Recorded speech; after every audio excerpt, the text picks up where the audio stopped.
बारे में। तो देखो जैव प्रक्रम क्या होता है सुनिए। देखो जैव प्रक्रम, वे सभी प्रक्रम जो संयुक्त रूप से जीव के अनुरक्षण का कार्य करते हैं जैव प्रक्रम कहलाते हैं। देखो जैव प्रक्रम में क्या क्या शामिल है, पोषण शामिल है, श्वसन शामिल है, वहन शामिल है और उत्सर्जन शामिल है। बात करते हैं पहला पोषण की। देखो पोषण क्या होता है, भोजन ग्रहण करना, पचे भोजन का अवशोषण एवं शरीर द्वारा अनुरक्षण के लिए इसका उपयोग करना पोषण कहलाता है। भोजन ग्रहण करना, पचे भोजन का अवशोषण, शरीर के द्वारा अनुरक्षण के लिए इसका उपयोग करना पोषण कहलाता है। पोषण के आधार पर जीवों को दो समूहों में बांटा गया है। पोषण के आधार पर जीवों को दो समूहों में बांटा गया, एक तो होता है स्वपोषी पोषण, एक होता है विषमपोषी पोषण। पोषण का वह तरीका, स्वपोषी में देखो पोषण का वह तरीका जिसमें जीव अपने आसपास के वातावरण में उपस्थित सरल अजैव पदार्थ जैसे कि CO2, पानी और सूर्य के प्रकाश से अपना भोजन स्वयं बनाते। स्वपोषी पोषण में कुल मिला के अपना भोजन स्वयं बनाते जैसे हरे पौधे स्वपोषी पोषण के अंतर्गत आते। विषमपोषी पोषण में क्या होता है, देखो पोषण का वह तरीका जिसमें जीव अपना भोजन स्वयं नहीं बना सकता बल्कि अपने भोजन के लिए अन्य जीवों पर निर्भर रहता है जैसे मानव और अन्य जीव। बात करते हैं अपन स्वपोषी पोषण। देखो स्वपोषी पोषण हरे पौधों में तथा कुछ जीवाणु जो प्रकाश संश्लेषण कर सकते में होता है। फिर प्रकाश संश्लेषण, देखो यह वह प्रक्रम प्रकाश संश्लेषण क्या होता है जिसमें स्वपोषी बाहर से लिए पदार्थों को ऊर्जा संचित रूप में परिवर्तित कर देता है। ये पदार्थ कार्बन डाइऑक्साइड तथा जल के रूप में लिए जाते हैं जो सूर्य के प्रकाश तथा क्लोरोफिल की उपस्थिति में कार्बोहाइड्रेट में परिवर्तित कर दिए जाते हैं। देखो कार्बन डाइऑक्साइड तथा जल और सूर्य का प्रकाश और क्लोरोफिल क्या बनाता है, ग्लूकोज ये कार्बोहाइड्रेट बनाता है, वो ऑक्सीजन बनाता है और जल बनाता है। अब आगे बात करते हैं प्रकाश संश्लेषण के लिए आवश्यक कच्ची सामग्री। सूर्य का प्रकाश होता है, क्लोरोफिल होता है, कार्बन डाइऑक्साइड होता है, स्थलीय पौधे इसे वायुमंडल से प्राप्त करते हैं, जल होता है, स्थलीय पौधे जड़ों द्वारा मिट्टी से जल का अवशोषण करते हैं।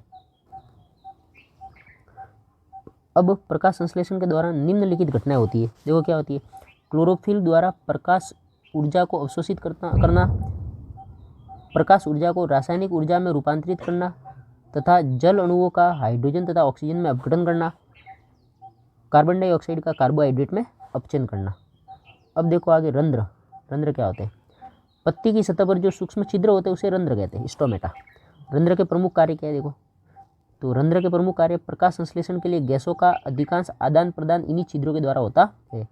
वाष्पोत्सर्जन प्रक्रिया में जल वाष्प के रूप में रंध्र द्वारा निकल जाता है, बाहर निकल जाता है। ये रंध्र, ये देखो ये पत्ती का ये जो रंध्र है, रंध्र छिद्र द्वार कोशिका है, फिर ये अधिचर्म कोशिका और ये सहायक कोशिका यहाँ पे, ठीक है। देखो चित्र, रंध्र पत्ती की सतह पर सूक्ष्म छिद्र श्वसन गैसों के विनिमय और वाष्पोत्सर्जन के लिए खुलते बंद होते हैं। विषमपोषी पोषण की बात करते हैं। विषमपोषी पोषण देखो प्राणी संपोषण, मृतजीवी पोषण और परजीवी पोषण, होलोजोइक, सेप्रोफाइटिक और पैरासिटिक। इसमें जीव देखो प्राणी संपोषण में इसमें जीव संपूर्ण भोज्य पदार्थ का अंतर्ग्रहण करते हैं तथा उनका पाचन शरीर के अंदर ही होता है जैसे अमीबा और मानव। इसमें भोज्य पदार्थ का पाचन शरीर के अंदर होता है। मृतजीवी पोषण में मृत जीवों के शरीर व सड़े गले कार्बनिक पदार्थों से प्राप्त करते हैं जैसे फफूंदी और कवक। परजीवी पोषण में क्या होता है, परजीवी अन्य जीवों के शरीर के अंदर या बाहर रहकर उनको बिना मारे उनसे अपना पोषण प्राप्त करते हैं जैसे अमरबेल, जू और फीता कर्मी, ठीक है। अमीबा में पोषण कैसे होता है, देखो तो अमीबा में पोषण ऐसे होता है। देखो अमीबा भोजन को अपने पादप की सहायता से घेर लेता है, ये इसके पादप होते हैं और इसकी सहायता से ये भोजन को क्या कर लेता है, घेर लेता है। खाद्य रिक्तिका, फिर भोजन किसमें पहुंच जाता है, ये खाद्य रिक्तिका बन जाती है। खाद्य रिक्तिका में जटिल पदार्थों का विघटन सरल पदार्थों में होता है। ये खाद्य रिक्तिका में ये भोजन पहुंच गया, यहाँ पे जटिल पदार्थों का सरल पदार्थों में विघटन हो जाता है। फिर बचा हुआ अपच कोशिका की सतह की ओर गति करता है। बचा हुआ जो अपच है वो कोशिका की सतह से गति करता है और बाहर निकल जाता। ये पदार्थ शरीर से बाहर निष्कासित कर दिया जाता। इस प्रकार अमीबा में क्या होता है, पोषण होता है। पैरामीशियम में पोषण देखो, पैरामीशियम पक्षाभ कोशिका की पूरी सतह को ढके होते हैं। भोजन एक विशिष्ट स्थान से ही ग्रहण किया जाता है पक्षाभ से। अब देखो आगे मनुष्य में पोषण की बात करते हैं, ठीक है। तो देखो मनुष्य में पोषण पहले अंतःग्रहण होता है भोजन का, फिर पाचन होता है, फिर उसका अवशोषण होता है, स्वांगीकरण होता है, फिर बहिक्षेपण होता है। तो इन सभी स्टेप के बारे में अपन अभी पढ़ने वाले हैं। देखो आहार नाल मूल रूप से मुंह से गुदा तक विस्तारित एक मानव पाचन तंत्र। देखो मानव पाचन तंत्र में क्या क्या होता है, देखो सुनो। जीवा होती है या जीभ, मुंह, ये मुख, गुहा, ये ग्रसिका होती है, फिर ये अमाशय होता है, फिर ये जो होता है यकृत होता है, फिर इसके नीचे ये जो पित्ताशय हरा कलर का दिख रहा है पित्ताशय, फिर ये होता है अग्नाशय, ये वाला जो भाग है ना, ये वाइट वाला भाग, ये वाला भाग, ये अग्नाशय होता है। फिर इसके नीचे ये वाली भाग, ये नली होती है शुद्रांत, या इसको छोटी आंत भी कहते हैं। फिर ये खुलती है कहाँ पे, बड़ी आंत में, और बड़ी आंत ये यू आकार की ये नली होती है, ये बड़ी आंत बृहदांत या कोलन कहते हैं, और ये होता है गुदा द्वार। तो अपन इसके बारे में, इसके पूरे भाग के बारे में देखने वाले हैं। तो अब देखो अपन इसके मानव पाचन तंत्र के बारे में भी पढ़ेंगे। देखो स्टेप वाइज देखो क्या होता है। मुंह में क्या होता है, भोजन का अंतःग्रहण होता है। मुंह में क्या होता है, भोजन का अंतःग्रहण होता है। फिर दांत में भोजन को चबाया जाता है। जीवा भोजन को लार के साथ पूरी तरह मिक्स करती है। लार ग्रंथि, देखो लार ग्रंथि की बात करते हैं तो लार ग्रंथि से निकलने वाले रस को लाल रस या लार कहते हैं। स्टार्च लार एमिलेज एंजाइम माल्टोज शर्करा में बदलता है। स्टार्च को किस में बदलता है, वो लार में एक एमिलेज एंजाइम होता है या टाइलिन होता है, जो क्या करता है, स्टार्च को माल्टोज में बदलता है। फिर भोजन का पहुंचा दिया जाता है भोजन ग्रसिका में। भोजन देखो कहाँ आता है, यहाँ पे जीवा ने इस भोजन को गीला किया और उसके बाद इसको कहाँ पहुँचाया, ग्रसिका में पहुँचाया। कहाँ पे पहुँचाया, ग्रसिका में। अपन बात करते हैं ग्रसिका में क्या होता है। देखो भोजन ग्रसिका में मुंह से अमाशय तक भोजन ग्रसिका की क्रमाकुचक गति द्वारा ले जाया जाता है। यहाँ से भोजन आगे बढ़ता है ग्रसिका की मांसपेशियों का संकुचन और शीतलन द्वारा।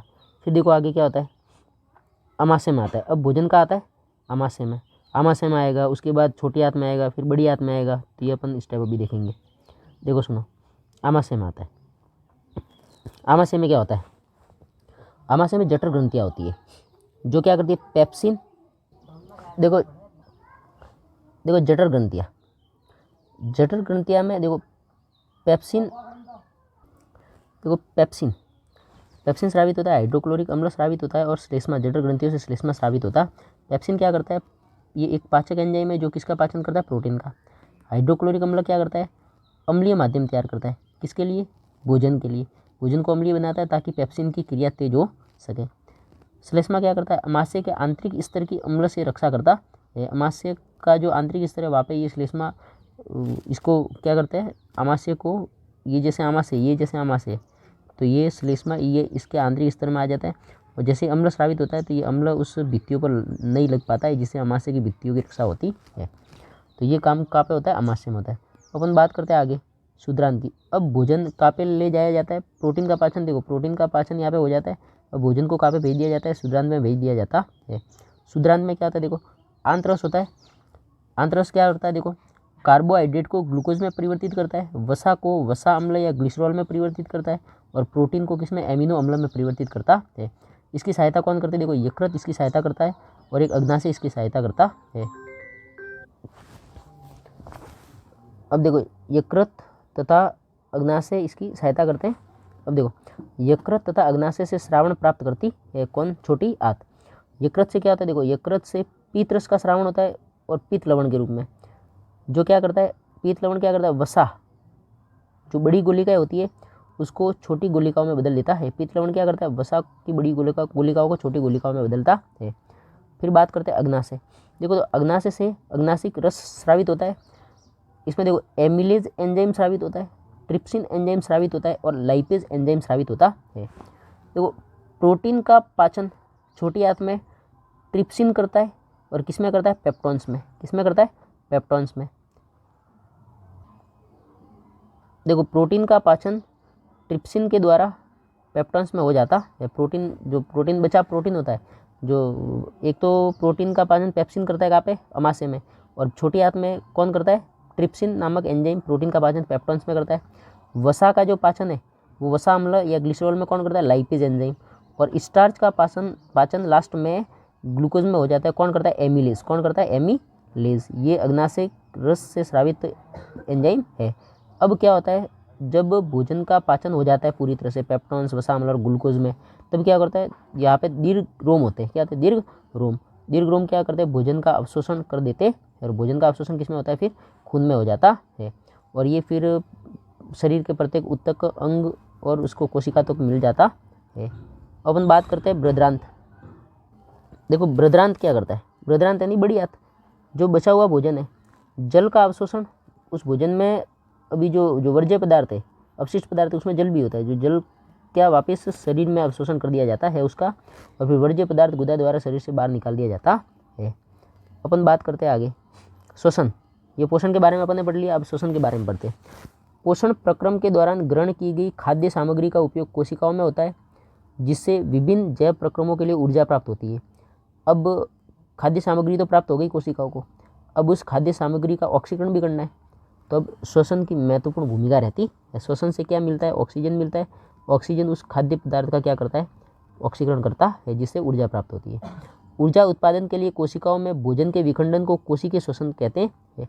ऊर्जा उत्पादन के लिए कोशिकाओं में भोजन के विखंडन को क्या कहते हैं? कोशिकीय श्वसन। देखो आगे क्या होता है, विभिन्न पथों द्वारा ग्लूकोज का विखंडन कैसे होता है। देखो ग्लूकोज होता है C6H12O6, ठीक है, 6 कार्बन होते हैं। कोशिका द्रव्य में ये 3 कार्बन रह जाते हैं पाइरूवेट के रूप में। किस रूप में? पाइरूवेट के रूप में, प्लस ऊर्जा के रूप में। अब देखो आगे क्या होता है, अगर ऑक्सीजन मिल जाता है तो ये पाइरूवेट का विखंडन किस में हो जाता है? कार्बन डाइऑक्साइड, जल तथा ऊर्जा में इसका विखंडन हो जाता है पाइरूवेट का। ये कहाँ पे होता है काम? माइटोकॉन्ड्रिया में होता है, अगर ऑक्सीजन इसको मिल जाती है तो। अगर कम मात्रा में ऑक्सीजन मिलती है, नहीं ऑक्सीजन का अभाव होता है, तो पाइरूवेट का विखंडन किस में होता है? लैक्टिक अम्ल में, और ये ऊर्जा में टूट जाता है। ये हमारी पेशी कोशिकाओं में ये होता है। और अगर पाइरूवेट को अगर ऑक्सीजन की अनुपस्थिति, यानी ऑक्सीजन अगर बिल्कुल नहीं मिलती, तो इसका विखंडन किस में होता है? एथेनॉल, कार्बन डाइऑक्साइड और ऊर्जा मिलती है, और ये ईस्ट में जैसे किण्वन के दौरान ये कार्य होता है। तो इस प्रकार ग्लूकोज का विखंडन होता है कोशिका द्रव्य में, फिर पाइरूवेट में, और उसके बाद ऑक्सीजन मिलती है तब तो कार्बन डाइऑक्साइड, जल और ऊर्जा माइटोकॉन्ड्रिया में बनता है। ऑक्सीजन के अभाव ये हमारी पेशी कोशिकाओं में होता है, लैक्टिक अम्ल और ऊर्जा मिलती है। और पाइरूवेट का विखंडन ऑक्सीजन की अनुपस्थिति में कहाँ पे होती है? ये ईस्ट जैसे उसमें होती है किण्वन के दौरान, ठीक है। और एथेनॉल, कार्बन डाइऑक्साइड और ऊर्जा प्राप्त होती है। अपन बात करते हैं आगे श्वसन की। तो श्वसन होता है एक तो वायवीय श्वसन और एक अवायवीय। वायवीय यानी ऑक्सीजन की उपस्थिति, अवायवीय यानी ऑक्सीजन की अनुपस्थिति। तो ऑक्सीजन की उपस्थिति में होता है वायवीय। ग्लूकोज का पूर्ण अपचयन होता है, जिसमें कार्बन डाइऑक्साइड, जल और ऊर्जा मुक्त होती है। ये कोशिका द्रव्य माइटोकॉन्ड्रिया में अपन अभी इधर देखा था, ये देखो ये वाला, तो ये वायवीय श्वसन है, ठीक है, और ये है अवायवीय श्वसन।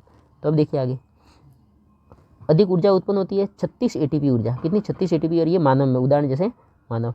बात करते हैं अवायवीय श्वसन। देखो अवायवीय श्वसन में ऑक्सीजन की अनुपस्थिति, ग्लूकोज का अपूर्ण उपचयन होता है, जिसमें एथेनॉल बनता है, लैक्टिक अम्ल, कार्बन डाइऑक्साइड और ऊर्जा मुक्त होती है। अगर बिल्कुल ऑक्सीजन की अनुपस्थिति तब तो एथेनॉल बनता है, और अब ऑक्सीजन का अभाव होता है तब लैक्टिक अम्ल बनता है। ये केवल कोशिका द्रव्य में होता है। कम ऊर्जा उत्पन्न होती है 2 ATP केवल, ठीक है, और उदाहरण किसमें? ईस्ट में होता है। बात करते हैं आगे मानव श्वसन तंत्र की। तो देखो मानव श्वसन तंत्र में नासादार होता है, ग्रसनी होती है, कंठ होती है, श्वास नली होती है, फिर आगे श्वसनी होती है, फिर श्वसनिका होती है, फिर फुफ्फुस, फेफड़े, फिर कुपिका कोष, और फिर कुपिका कोष के माध्यम से यहाँ पे O2 छन के किस में चली जाती है? रुधिर वाहिकाओं में चली जाती है। रुधिर वाहिकाओं से जो CO2 है वो किस में आ जाती है? वापस कुपिका कोष में आ जाती है।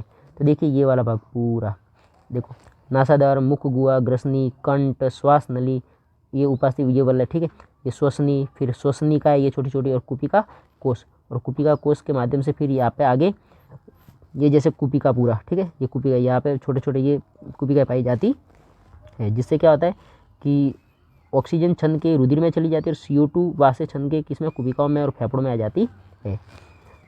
अपन बात करते हैं आगे, देखो मानव श्वसन क्रिया। देखो एक तो होता है अंतःश्वसन और एक होता है उच्च श्वसन।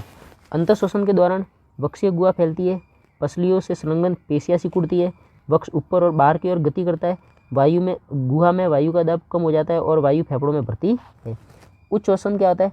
वक्षीय गुहा अपने मूल आकार में वापस आ जाती है, पसलियों की पेशियाँ शिथिल हो जाती है, वक्ष अपने स्थान पर आ जाता है और गुहा में वायु का दाब बढ़ जाता है और वायु यानी कार्बन डाइऑक्साइड फेफड़ों से बाहर निकल जाती है। अपन बात करते हैं अंतःश्वसन। अंतःश्वसन तो अपने को पता है, देखो सांस द्वारा वायुमंडल से गैसों को अंदर लेना। उच्छ्वसन यानी फेफड़ों से वायु और गैसों को बाहर निकालना। स्थलीय जीव क्या करते हैं, इस श्वसन के लिए वायुमंडल से ऑक्सीजन का उपयोग करते हैं स्थलीय जीव। और जलीय जीव क्या करते हैं, वे जल में विलय ऑक्सीजन का उपयोग करते हैं और इनको ये ऑक्सीजन कम मात्रा में मिलती है, और स्थलीय जीवों को ऑक्सीजन अधिक मात्रा में मिलती है। और जलीय जीवों को ऑक्सीजन कम मात्रा में मिलती है, इसलिए इनकी श्वास दर श्वास दर थोड़ी तेज होती है, क्योंकि उनको ऑक्सीजन ज़्यादा मात्रा में चाहिए, इसलिए उनको तेज श्वास श्वसन क्रिया करते हैं ताकि ज़्यादा से ज़्यादा उसमें उनको ऑक्सीजन मिले। अब देखिए आगे, कुपिका, रक्त एवं उनके बीच के गैसों का आदान प्रदान। देखो वायु O2 में जो O2 होती है, वायु में O2 होती है, वो कुपिकाओं में आती है, कुपिकाओं से रक्त वाहिका में आती है, और O2 फिर RBC में हीमोग्लोबिन के साथ मिलकर ये ऑक्सी हीमोग्लोबिन बनाती है।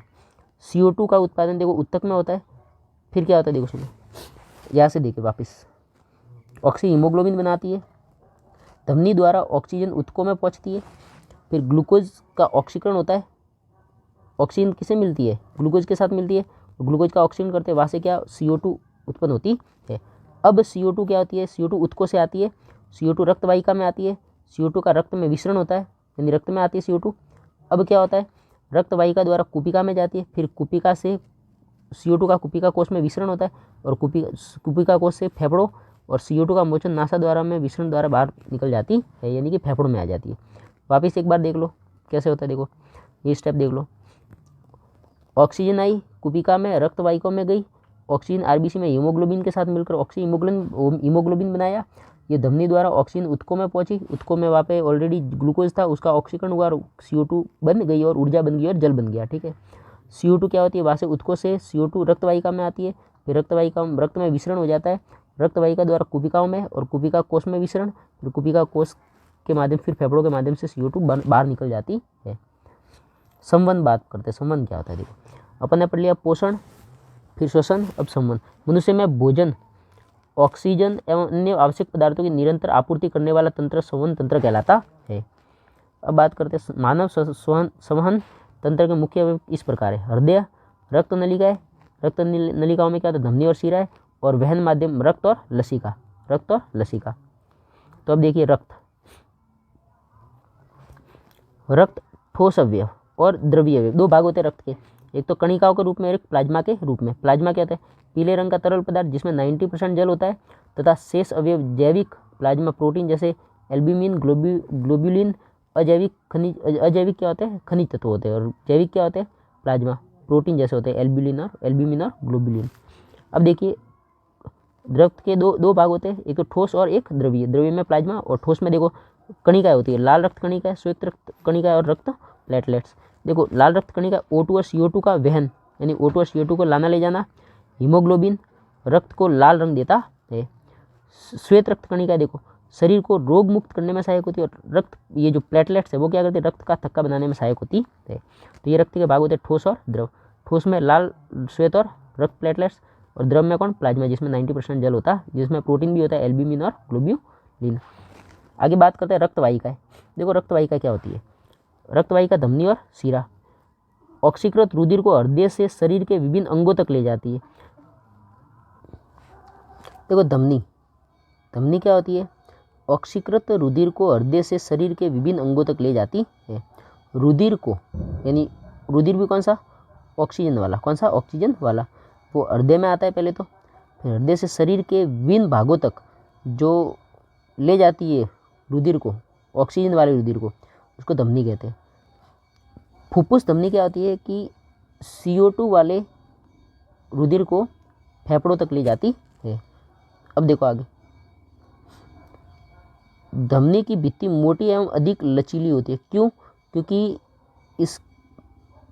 इसको क्या करना होता है कि जो खून होता है, ठीक है, रक्त होता है, उसको शरीर के विभिन्न भागों तक ले जाना होता है। इसमें वॉल्व नहीं होते हैं, क्योंकि इसमें प्रेशर बहुत ज़्यादा होता है, इसलिए इसमें वॉल्व की जरूरत नहीं होती। ये सतही नहीं होते, ऊतकों के नीचे ये पाई जाती है। अब देखिए शिराओं की बात करते हैं। शिराएं विभिन्न अंगों से अनऑक्सीकृत रुधिर, यानी जो CO2 वाला जो रुधिर है वो अंगों से एकत्र करके वापस हृदय में ले आती है। फुफ्फुस शिरा इसका वो अपवाद है, क्योंकि फुफ्फुस शिरा क्या करती है, ऑक्सीजन वाला रुधिर फेफड़ों से हृदय में लाती है। अब देखिए आगे, शिरा की भित्ति कम मोटी एवं कम लचीली होती है क्योंकि इसमें इतना प्रेशर नहीं होता। वॉल्व होते हैं इसमें क्योंकि ताकि जो रुधिर है वो वापस विपरीत दिशा में नहीं जाए। ठीक है, अब देखिए आगे, ये सतही होते हैं, ये सतह पर पाए जाते हैं और ये डीप सीटेड होते हैं। ठीक है, अब देखो आगे, देखो ये देखो, मानव शरीर में रुधिर परिसंचरण दर्शाने के लिए एक रेखा चित्र दे रखा है। रेखा चित्र में क्या, देखो रेखा चित्र में ये है कि ये फुफ्फुस फेफड़े होते हैं। फुफ्फुस से शिरा क्या करती है,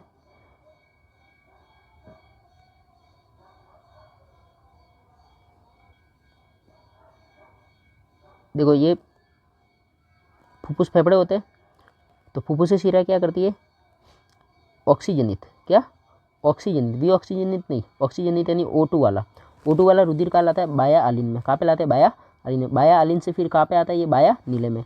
बाया नीले में फिर ये जो क्या होता है, इस दबाव पड़ता है रुधिर पे और ये पंप करता है। बाया नीले कहाँ पे पंप करता है, महाधमनी के द्वारा, प्रमुख धमनी महाधमनी में, और महाधमनी के द्वारा शरीर के अंगों तक ये O2 वाला खून ले जाया जाता है। देखो फेफड़ों से, फुफ्फुस से शिरा के माध्यम से ऑक्सीजन वाला खून कहाँ पे आता है, बाया आलिन, फिर बाया नीले, फिर महाधमनी के माध्यम से किस में जाता है, शरीर के विभिन्न अंगों तक जाता है। फिर शरीर के विभिन्न अंगों से इसमें CO2 मिक्स हो जाती है यहाँ से। तो अब महाशिरा में, प्रमुख शिरा महाशिरा में ये विऑक्सीजनित यानी CO2 वाला खून, ठीक है, ये कहाँ पे आता है, दाया आलिन में आता है, फिर दाया नीले में आता है, फिर दाया नीले पंप करता है तो इसको कहा ले जाता है फुफ्फुसीय धमनी के माध्यम से ये फेफड़ों में चला जाता है और फेफड़ों में फिर CO2 क्या निकल जाती है, बाहर निकल जाती है। फिर वापस वहाँ पे कौन मिक्स हो जाती है, रुधिर में ऑक्सीजन मिक्स हो जाती है। अब देखो ऑक्सीजन वापस मिक्स हो जाती है और वापस क्या आती है, फुफ्फुस शिरा के माध्यम से ये ऑक्सीजनित रुधिर कहाँ पे आता है, बाया आलिन, फिर बाया नीले, फिर माँ धमनी के माध्यम से शरीर के विभिन्न भाग तक, फिर शरीर बाद से क्या आता है, CO2 मुक्त होती है। माँ शिरा के माध्यम से वो CO2 वाला खून कहाँ आता है, दाया आलिन, फिर दाया नीले, दाया आलिन, फिर दाया नीले, फिर कहा जाता है फुफ्फुस धमनी के माध्यम से फेफड़ों में जाता है, फिर CO2 वहाँ से बाहर निकल जाती है। अब अपन बात करते हैं, मानव हृदय एक पंप की तरह होता है जो सारे शरीर में रुधिर का परिसंचरण करता है। आलिन की अपेक्षा नीले की पेशीय भित्ति मोटी होती है। ये जो नीला होता है, नीले की पेशीय भित्ति मोटी होती है। कारण क्या है, क्योंकि नीले को पूरे शरीर में रुधिर पंप करना होता है, क्योंकि नीले को पूरे शरीर में अधिक रक्तचाप से रुधिर भेजना होता है। अब देखो आगे, ये हृदय का चित्र, मानव हृदय की अनुप्रस्थ काट, फुफ्फुस से शिरा के माध्यम से ये बाया आलिन, बाया नीले, फिर यहाँ से माँ धमनी से होता हुआ शरीर के विभिन्न अंगों तक O2 वाला खून, फिर वापस शिरा में आता है, शिरा से होता हुआ फिर दाया आलिन, दाया नीले, फिर ये फुफ्फुसीय धमनी के माध्यम से ये फेफड़ों में चला जाता है।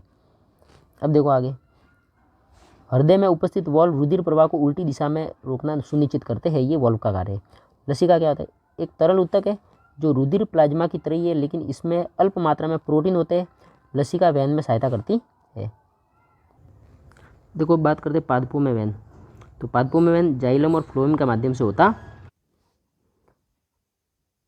देखो जाइलम क्या करता है, जाइलम पादप तंत्र का एक अवयव है जो मृदा से प्राप्त जल और खनिज लवणों का वहन करता है, जबकि फ्लोएम पत्तियों द्वारा प्रकाश संश्लेषित उत्पादों को पौधों के अन्य भागों तक वहन करता है।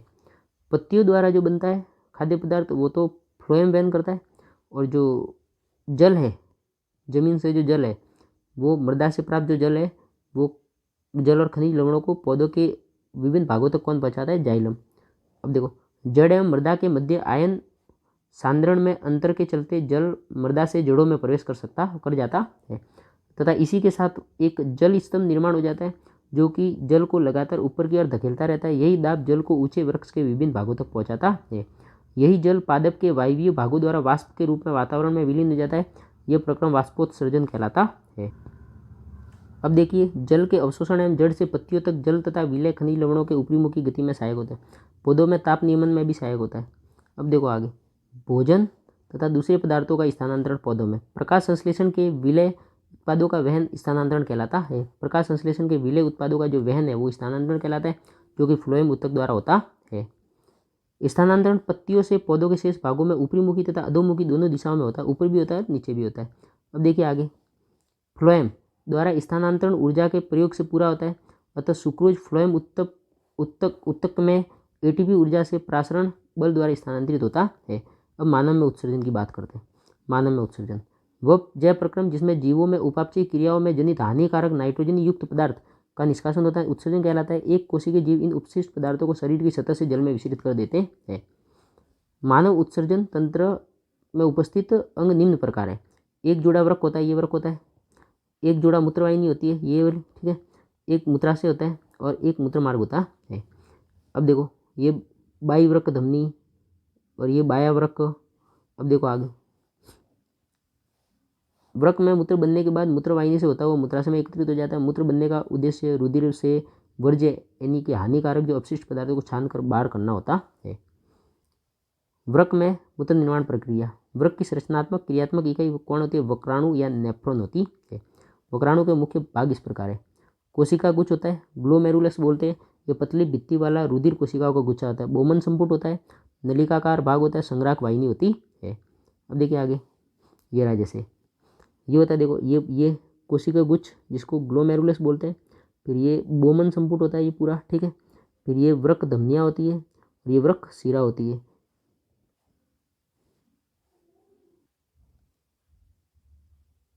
अब देखो ये वक्राणु का नलिकाकार भाग होता है, ये नलिया होती है जो संग्राहक वाहिनी में खुलती है। अब देखिए आगे, कोशिका गुच्छ या निस्संदन। जब वृक्क धमनी की शाखा वक्राणु में प्रवेश करती है तब जल, लवण, ग्लूकोज, एमिनो अम्ल, अन्य नाइट्रोजन अपशिष्ट पदार्थ कोशिका गुच्छ में छनकर वोमन संपुट में आ जाते हैं। वर्णनात्मक पुनः अवशोषण। वक्राणु के नलिकाकार भाग में शरीर के लिए उपयोगी पदार्थ जैसे ग्लूकोज, एमिनो अम्ल, लवण व जल का पुनः अवशोषण हो जाता है। ये सब पदार्थ आते हैं और इसमें ग्लूकोज, एमिनो अम्ल, लवण और जल का पुनः अवशोषण शरीर में हो जाता है। आगे देखो बात करते हैं नलिका स्रावण। यूरिया, अतिरिक्त जल, लवण जैसे उत्सर्जित पदार्थ वक्राणु से नलिकाकार भाग के अंतिम सिरे में रह जाते हैं, मूत्र का निर्माण करते हैं। वहाँ से मूत्र संग्राहक वाहिनी व मूत्र वाहिनी से होता हुआ मूत्राशय में अस्थायी रूप से संग्रहित रहता है तथा मूत्राशय के दाब द्वारा मूत्र मार्ग से बाहर निकल जाता है। अब बात करते हैं आगे, कृत्रिम वृक्क, आर्टिफिशियल किडनी। कृत्रिम वृक्क यानी अपोन एक ऐसी युक्ति है जिसके द्वारा रोगियों के रुधिर में से कृत्रिम वृक्क की मदद से नाइट्रोजन युक्त अपशिष्ट पदार्थों का निष्कासन हो जाता है। प्राय एक स्वस्थ व्यक्ति में प्रतिदिन 180 लीटर आरंभिक निस्यंदन वृक्क में होता है, जिसमें से उत्सर्जित मूत्र का आयतन 1.2 लीटर होता है। शेष निस्यंदन वृक्क नलिकाओं में पुनः अवशोषित हो जाता है। अब देखिए आगे बात करते हैं पादप में उत्सर्जन। वाष्पोत्सर्जन प्रक्रिया द्वारा पादप अतिरिक्त जल से छुटकारा पाते हैं। बहुत से पादप अपशिष्ट पदार्थ कोशिकीय रिक्तिका में संचित रहते हैं। अन्य अपशिष्ट पदार्थ उत्पाद जैसे रेजिन और गोंद के रूप में पुराने जाइलम में संचित रहते हैं। पादप कुछ अपशिष्ट पदार्थों को अपने आसपास मृदा में उत्सर्जित कर देते हैं जड़ों के माध्यम से। आगे बात करते हैं। इस प्रकार आपका ये पार्ट हो गया पूरा। अब अपन बात करते हैं 7वें पार्ट की। दोस्तों अभी अपन बात करते हैं अध्याय 7 की, ठीक है। अध्याय 7 कौन सा है आपका? नियंत्रण एवं समन्वय। देखिए, सभी सजीव अपने पर्यावरण में हो रहे परिवर्तनों के अनुरूप अनुक्रिया करते हैं। पर्यावरण में हो रहे ये परिवर्तन जिसके अनुरूप सजीव अनुक्रिया करते हैं उद्दीपन कहलाता है। पर्यावरण में हो रहे परिवर्तन जिसके अनुरूप सजीव अनुक्रिया करते हैं उद्दीपन कहलाते हैं। जैसे कि प्रकाश, उष्मा, ठंडा, ध्वनि, सुगंध, स्पर्श आदि, इनके प्रति सजीव क्या करते हैं? अनुक्रिया करते हैं, तो इसको उद्दीपन कहते हैं, ठीक है। पौधे एवं जंतु अलग अलग प्रकार से उद्दीपन के प्रति अनुक्रिया करते हैं। अब अपन बात करते हैं आगे। देखिए, देखो पौधे एवं जंतु अलग अलग प्रकार से उद्दीपन के प्रति अनुक्रिया करते हैं। अब देखो, जंतुओं में नियंत्रण एवं समन्वय। सभी जंतुओं में 2 मुख्य तंत्रों द्वारा किया जाता है, तंत्रिका तंत्र और अंतःस्रावी तंत्र। बात करते हैं तंत्रिका तंत्र की। तो देखिए, तंत्रिका तंत्र नियंत्रण एवं समन्वय तंत्रिका एवं पेशीय ऊतक द्वारा प्रदान किया जाता है। तंत्रिका तंत्र तंत्रिका कोशिका या न्यूरॉन के एक संगठित जाल का बना होता है। तंत्रिका तंत्र किसका बना होता है? तंत्रिका कोशिका या न्यूरॉन के एक संगठित जाल का बना होता है और यह सूचनाओं को विद्युत आवेगों के द्वारा शरीर के एक भाग से दूसरे भाग तक ले जाता है। ये कौन ले जाता है? तंत्रिका तंत्र, जो कि किससे बना होता है? न्यूरॉन या तंत्रिका कोशिका का बना होता है। अपन बात करते हैं ग्राही। देखिए, ग्राही क्या होता है? रिसेप्टर्स, यानी ग्राही तंत्रिका कोशिका के विशिष्टीकृत सिरे होते हैं जो वातावरण से सूचनाओं का पता लगाते हैं। ये ग्राही हमारी ज्ञानेंद्रियों में स्थित होते हैं। तो देखो, ज्ञानेंद्रियाँ कौन कौन सी होती है? कान, सुनने का काम, शरीर का संतुलन का काम कौन करता है? कान और सुनने का काम करते हैं, ठीक है। आँख क्या करते हैं? प्रकाश सुग्राही होते हैं। देखने का काम करते हैं। त्वचा क्या होती है, तापग्राही होती है, गर्म एवं ठंडे का अनुभव करते हैं और स्पर्श का काम करते हैं। अब देखिए आगे, नाक घ्राणग्राही होती है, गंध का पता लगाने का काम करते हैं। जीभ रस संवेदी ग्राही होती है, इस पर और स्वाद का पता लगाने का काम करते हैं। अब देखिए तंत्रिका कोशिका, न्यूरॉन, ये तंत्रिका तंत्र की संरचनात्मक एवं क्रियात्मक इकाई है। तंत्रिका तंत्र की संरचनात्मक एवं क्रियात्मक इकाई कौन सी है, तंत्रिका कोशिका या न्यूरॉन। न्यूरॉन देखिए, न्यूरॉन में देखिए ये केंद्र होता है देखिए, और ये ध्रुमिका होती है, ये कोशिका का अंदर होता है, ये तंत्रिकाक्ष होते हैं ये वाले, और तंत्रिका का ये अंतिम सिरा होता है। अब बात करते हैं आगे, तंत्रिका कोशिका न्यूरॉन के भाग, देखो ध्रुमिका, देखिए ध्रुमिका, ये होते ध्रुमिका है। कोशिका काय से निकलने वाले धागे जैसी संरचना जो सूचना प्राप्त करती है, ये सूचना प्राप्त करती है कोशिका काय। प्राप्त की गई सूचना विद्युत आवेगों के रूप में चलती है यहाँ पे, ठीक है। अब देखिए आगे, आगे ये तंत्रिकाक्ष के माध्यम से आगे जाती है। अब बात करते हैं तंत्रिकाक्ष या एक्सॉन, ये सूचना के विद्युत आवेगों को कोशिका काय से दूसरी न्यूरॉन की ध्रुमिका तक पहुँचाता है। अंतर्ग्रथन या सिनेप्स, ये तंत्रिका के अंतिम सिरे एवं अगली तंत्रिका कोशिका के ध्रुमिका के मध्य का रिक्त स्थान है। यह विद्युत आवेग को रासायनिक संकेत में बदला जाता है जिससे यह आगे संचरित हो सके। बात करते हैं प्रतिवर्ती क्रिया की। अब देखिए प्रतिवर्ती क्रिया, आप वैसे गाने का आनंद भी ले सकते हैं, इसमें गाना बहुत बढ़िया चल रहा है आगे। अब देखिए आगे, किसी उद्दीपन के प्रति तेज एवं अचानक की गई अनुक्रिया प्रतिवर्ती क्रिया कहलाती है। गाना सुनते जाइए और आप इसको पढ़ते जाइए। देखिए आगे, उदाहरण, किसी गर्म वस्तु को छूने पर हाथ को पीछे हटा लेना, ये प्रतिवर्ती क्रिया का उदाहरण है। प्रतिवर्ती चाप, प्रतिवर्ती क्रिया के दौरान विद्युत आवेग जिस पथ पर चलते हैं उसे प्रतिवर्ती चाप कहते हैं। प्रतिवर्ती क्रिया के दौरान जो विद्युत आवेग जिस पथ पर चलते हैं उसे प्रतिवर्ती चाप कहते हैं। अब देखिए आगे ये दे रखा है रेखा चित्र, देखिए उद्दीपन ग्राही अंग यानी त्वचा पे आता है, जैसे ऊष्मा किस पे, त्वचा, यानी कि ऊष्मा जैसे गर्मी मिली त्वचा को। अब आगे क्या होता है, ये संकेत कहाँ पहुँचते हैं, मेरुरज्जु में पहुँचते हैं। मेरुरज्जु क्या करता है, कार्यकारी अंग, यानी जैसे हाथ, तो हाथ को ये क्या करता है, आदेश देता है, और आदेश दे के क्या बोलता है कि अनुक्रिया हाथ पीछे हटा ले, ये अनुक्रिया होती है और हाथ पीछे हट जाता है। ये कार्य किसके द्वारा होता है, ये प्रतिवर्ती चाप, प्रतिवर्ती क्रिया किसके द्वारा होती है, मेरुरज्जु के द्वारा। क्यों, क्योंकि ये जब मस्तिष्क तक जाती है, ये पूरा मस्तिष्क तक नहीं पहुंच पाते, क्यों, क्योंकि मस्तिष्क तक जाने में थोड़ी देर हो जाती है, इसलिए ये कार्य पहले मेरुरज्जु ही कर देता है। बात करते हैं आगे की। अब देखिए अनुक्रिया, ये 3 प्रकार की होती है, एक तो ऐच्छिक, एक अनैच्छिक और एक प्रतिवर्ती क्रिया। देखो अग्र मस्तिष्क द्वारा नियंत्रित की जाती है ऐच्छिक क्रिया, यानी बोलना लिखना। अनैच्छिक क्रिया यानी मध्य एवं पश्चिम मस्तिष्क द्वारा नियंत्रित की जाती है, जैसे श्वसन, दिल की धड़कन वगैरह। और प्रतिवर्ती क्रिया यह मेरुरज्जु द्वारा नियंत्रित होती है। प्रतिवर्ती क्रिया जितनी भी होती है मेरुरज्जु के द्वारा नियंत्रित होती है, जैसे गर्म वस्तु को छूने पर हाथ को पीछे हटा लेना। आगे बात करते हैं प्रतिवर्ती क्रिया की आवश्यकता। कुछ परिस्थितियों में जैसे गर्म वस्तु को छूने पर, पैनी वस्तु चुभने पर आदि हमें तुरंत क्रिया करनी होती है, वरना हमारे शरीर को क्षति पहुंचती है। यह अनुक्रिया मस्तिष्क के स्थान पर मेरुरज्जु से उत्पन्न होती है, जो जल्दी हो जाती है। मस्तिष्क पे सूचना जाएगी तो थोड़ा टाइम लगेगा, लेकिन मेरुरज्जु ये जल्दी क्रिया कर देता है। अब देखिए आगे, अब देखिए आगे की बात करते हैं। आप 1980s के गाने सुनते जाइए और पढ़ते जाइए। देखो मानव तंत्रिका तंत्र, मानव तंत्रिका तंत्र केंद्रीय तंत्रिका तंत्र और परिधीय तंत्रिका तंत्र होती है। केंद्रीय तंत्रिका तंत्र के 2 भाग मस्तिष्क और मेरुरज्जु, और परिधीय तंत्रिका तंत्र के 2 भाग कपाल तंत्रिका और मेरु तंत्रिका। कपाल तंत्रिका मस्तिष्क से निकलती है और ये मेरुरज्जु से निकलती है। अब देखिए आगे, हाँ गाना बढ़िया चल रहा है। देखिए मानव मस्तिष्क, मस्तिष्क सभी क्रियाओं के समन्वय का केंद्र है। इसके 3 भाग होते हैं। मस्तिष्क के 3 भाग है, अग्र मस्तिष्क, मध्य मस्तिष्क और पश्चिम मस्तिष्क। देखो अग्र मस्तिष्क क्या करता है, सुनिए। अग्र मस्तिष्क यह मस्तिष्क का सबसे जटिल एवं विशिष्ट भाग है। यह प्रमस्तिष्क है, इसे क्या कहते हैं, प्रमस्तिष्क भी कहते हैं। अब देखिए कार्य क्या करता है अग्र मस्तिष्क। मस्तिष्क का मुख्य सोचने वाला भाग अग्र मस्तिष्क ऐच्छिक कार्यों को नियंत्रित करता है, सूचनाओं को याद रखता है, शरीर के विभिन्न हिस्सों से सूचनाओं को एकत्रित करना एवं उनका समायोजन करना, शरीर के विभिन्न हिस्सों से सूचनाओं को ग्रहण करता है, उसका समायोजन करता है। भूख से संबंधित केंद्र भी कौन सा है, अग्र मस्तिष्क। मध्य मस्तिष्क की बात करते हैं। मध्य मस्तिष्क क्या होता है, सुनिए। अनैच्छिक क्रियाओं को नियंत्रित करता है, जैसे पुतली के आकार में परिवर्तन, सिर, गर्दन आदि की प्रतिवर्ती क्रिया मध्य मस्तिष्क के द्वारा होती है। अपन बात करते हैं पश्चिम मस्तिष्क। देखिए इसके 3 भाग हैं, अनुमस्तिष्क, मेडुला और पोन्स। तो शरीर की संस्कृति तथा संतुलन बनाना, ऐच्छिक क्रियाओं की परिशुद्धि, उदाहरण जैसे पेन उठाना, ये अनुमस्तिष्क के द्वारा होता है। मेडुला क्या करता है, अनैच्छिक कार्यों का नियंत्रण, जैसे रक्तचाप और वमन आदि का काम कौन करता है, मेडुला करता। मेरुरज्जु तो क्या करता है, की प्रतिवर्ती क्रिया का काम करता है, लेकिन ये अनैच्छिक कार्यों का नियंत्रण रक्तचाप वमन जैसी क्रियाओं का काम कौन करता है? मेडुला करता है। ठीक है, अब देखिए आगे पोन्स। अनैच्छिक क्रियाओं जैसे श्वसन का नियंत्रण किसके द्वारा होता है? पोन्स के द्वारा होता है। तो ये देखिए मस्तिष्क आपको दिख रहा है, तो ये जो बड़ा भाग है ना, ये वाला भाग, ये पूरा भाग, ये वाला भाग, ये क्या है? अग्र मस्तिष्क है। इसके बीच ये जो बीच वाला भाग है ये मध्य मस्तिष्क है, और ये जो वाला भाग है, ये वाला भाग, ये कौन सा है? पश्च मस्तिष्क है। तो देखिए ये अग्र मस्तिष्क, प्रमस्तिष्क देखो कपाल और खोपड़ी में ये बंद रहता है। मध्य मस्तिष्क देखो हाइपोथैलेमस, यहाँ पे एक पीयूष ग्रंथि भी होती है, और पश्चिम मस्तिष्क के 3 भाग पोन्स, मेडुला और अनु मस्तिष्क, और ये इधर मेरु रज्जु होता है जो प्रतिवर्ती क्रिया को नियंत्रित करता है।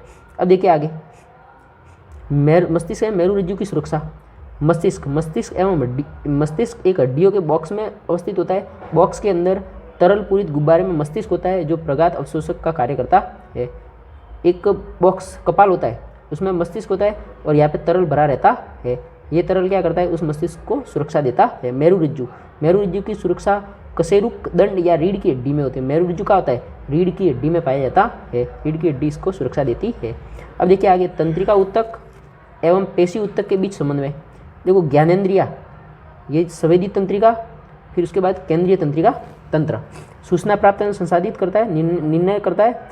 उसके बाद अनुक्रिया से उत्पन्न प्राप्त प्रेरक तंत्रिका होती है, पेशी ऊतक तक जाते हैं, और देखो आगे क्या करते हैं? ये प्रोटीन को पुनः व्यवस्थित करते हैं। उसके बाद पेशी संकुचन और ये अनुक्रिया करते हैं। उद्दीपन से सीधा अनुक्रिया का ये वेग, ये जो पथ है ये आपको याद रखना है। देखिए ये पूरा।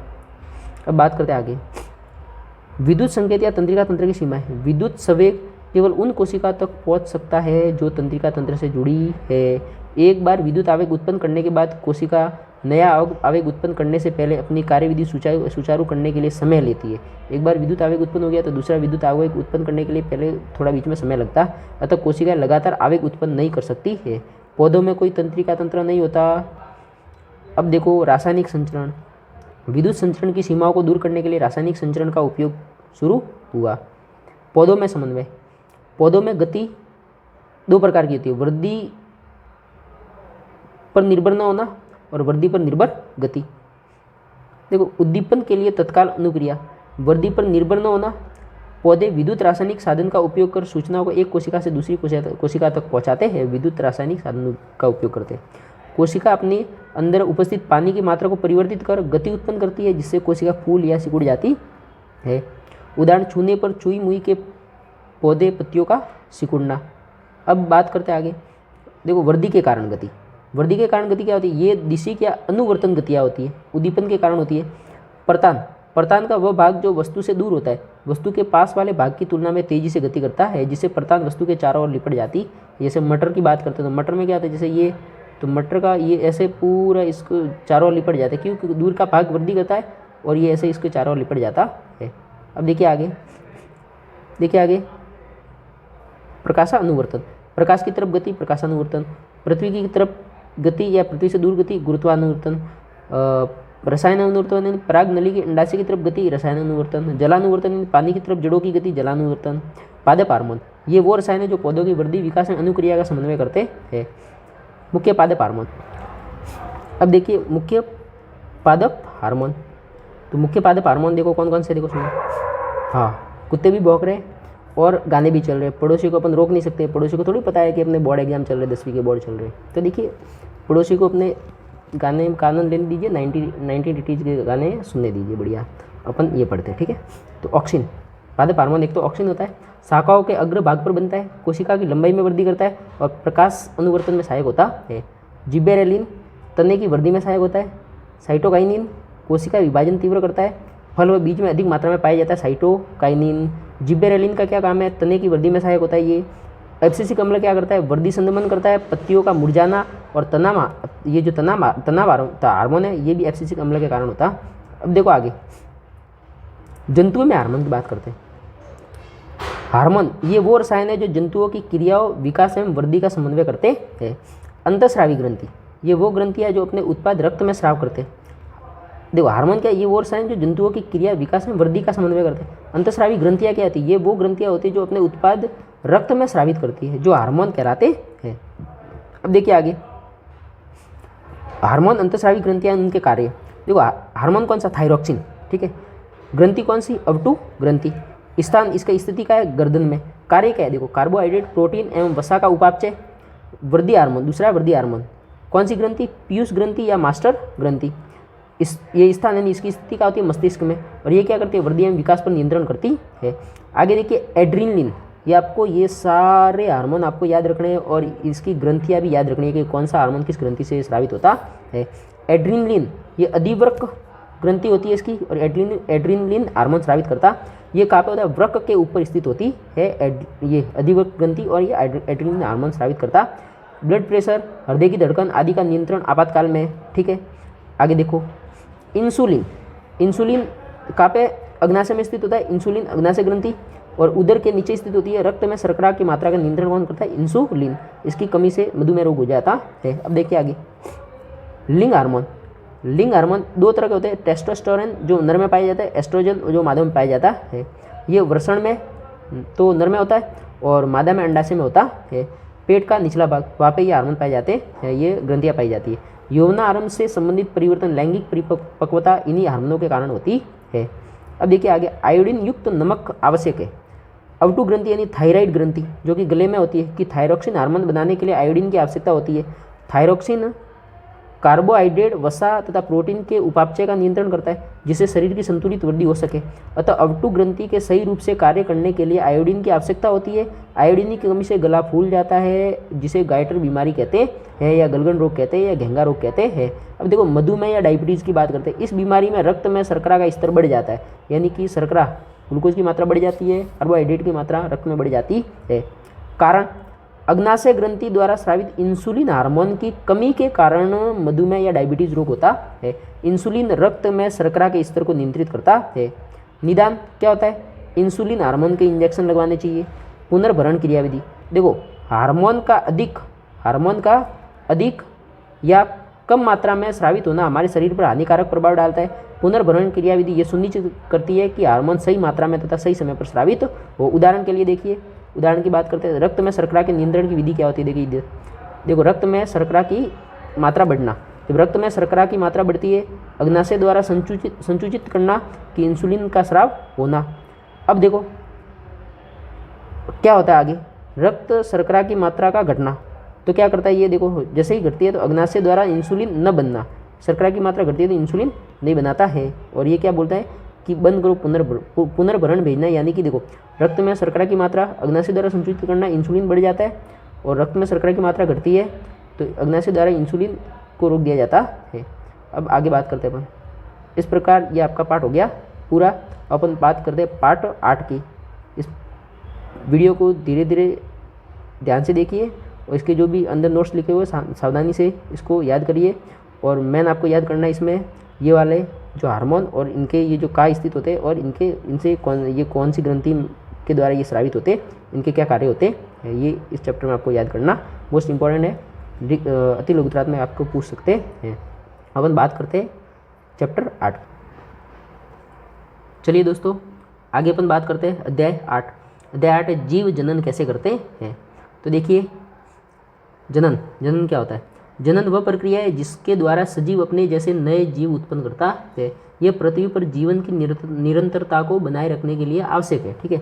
कोशिका के केंद्रक में पाए जाने वाले गुणसूत्र, कोशिका के केंद्रक में गुणसूत्रों के डीएनए का पूरा नाम है डीऑक्सीराइबोन्यूक्लिक अम्ल के अणुओं में आनुवांशिक गुण होते हैं। कोशिका के केंद्रक में गुणसूत्र पाए जाते हैं, उनमें डीएनए पाया जाता है और उनमें क्या होता है, आनुवांशिक गुण होते हैं, प्रोटीन होते हैं।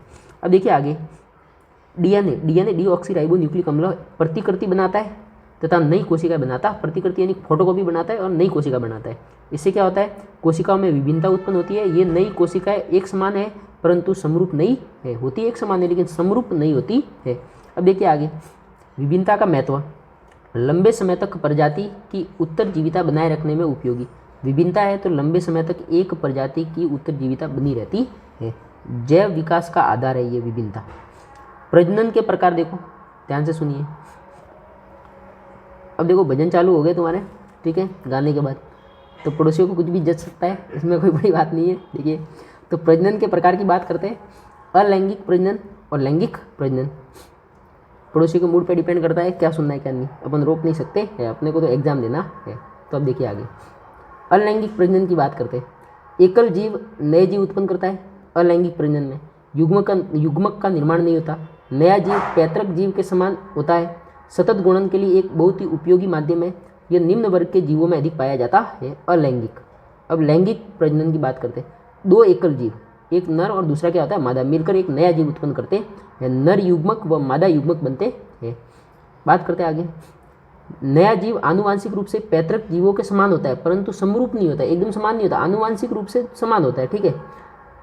प्रजाति में विभिन्नताएं उत्पन्न करने में सहायक होता है। उच्च वर्ग के जीवों में यह पाया जाता है लैंगिक जनन।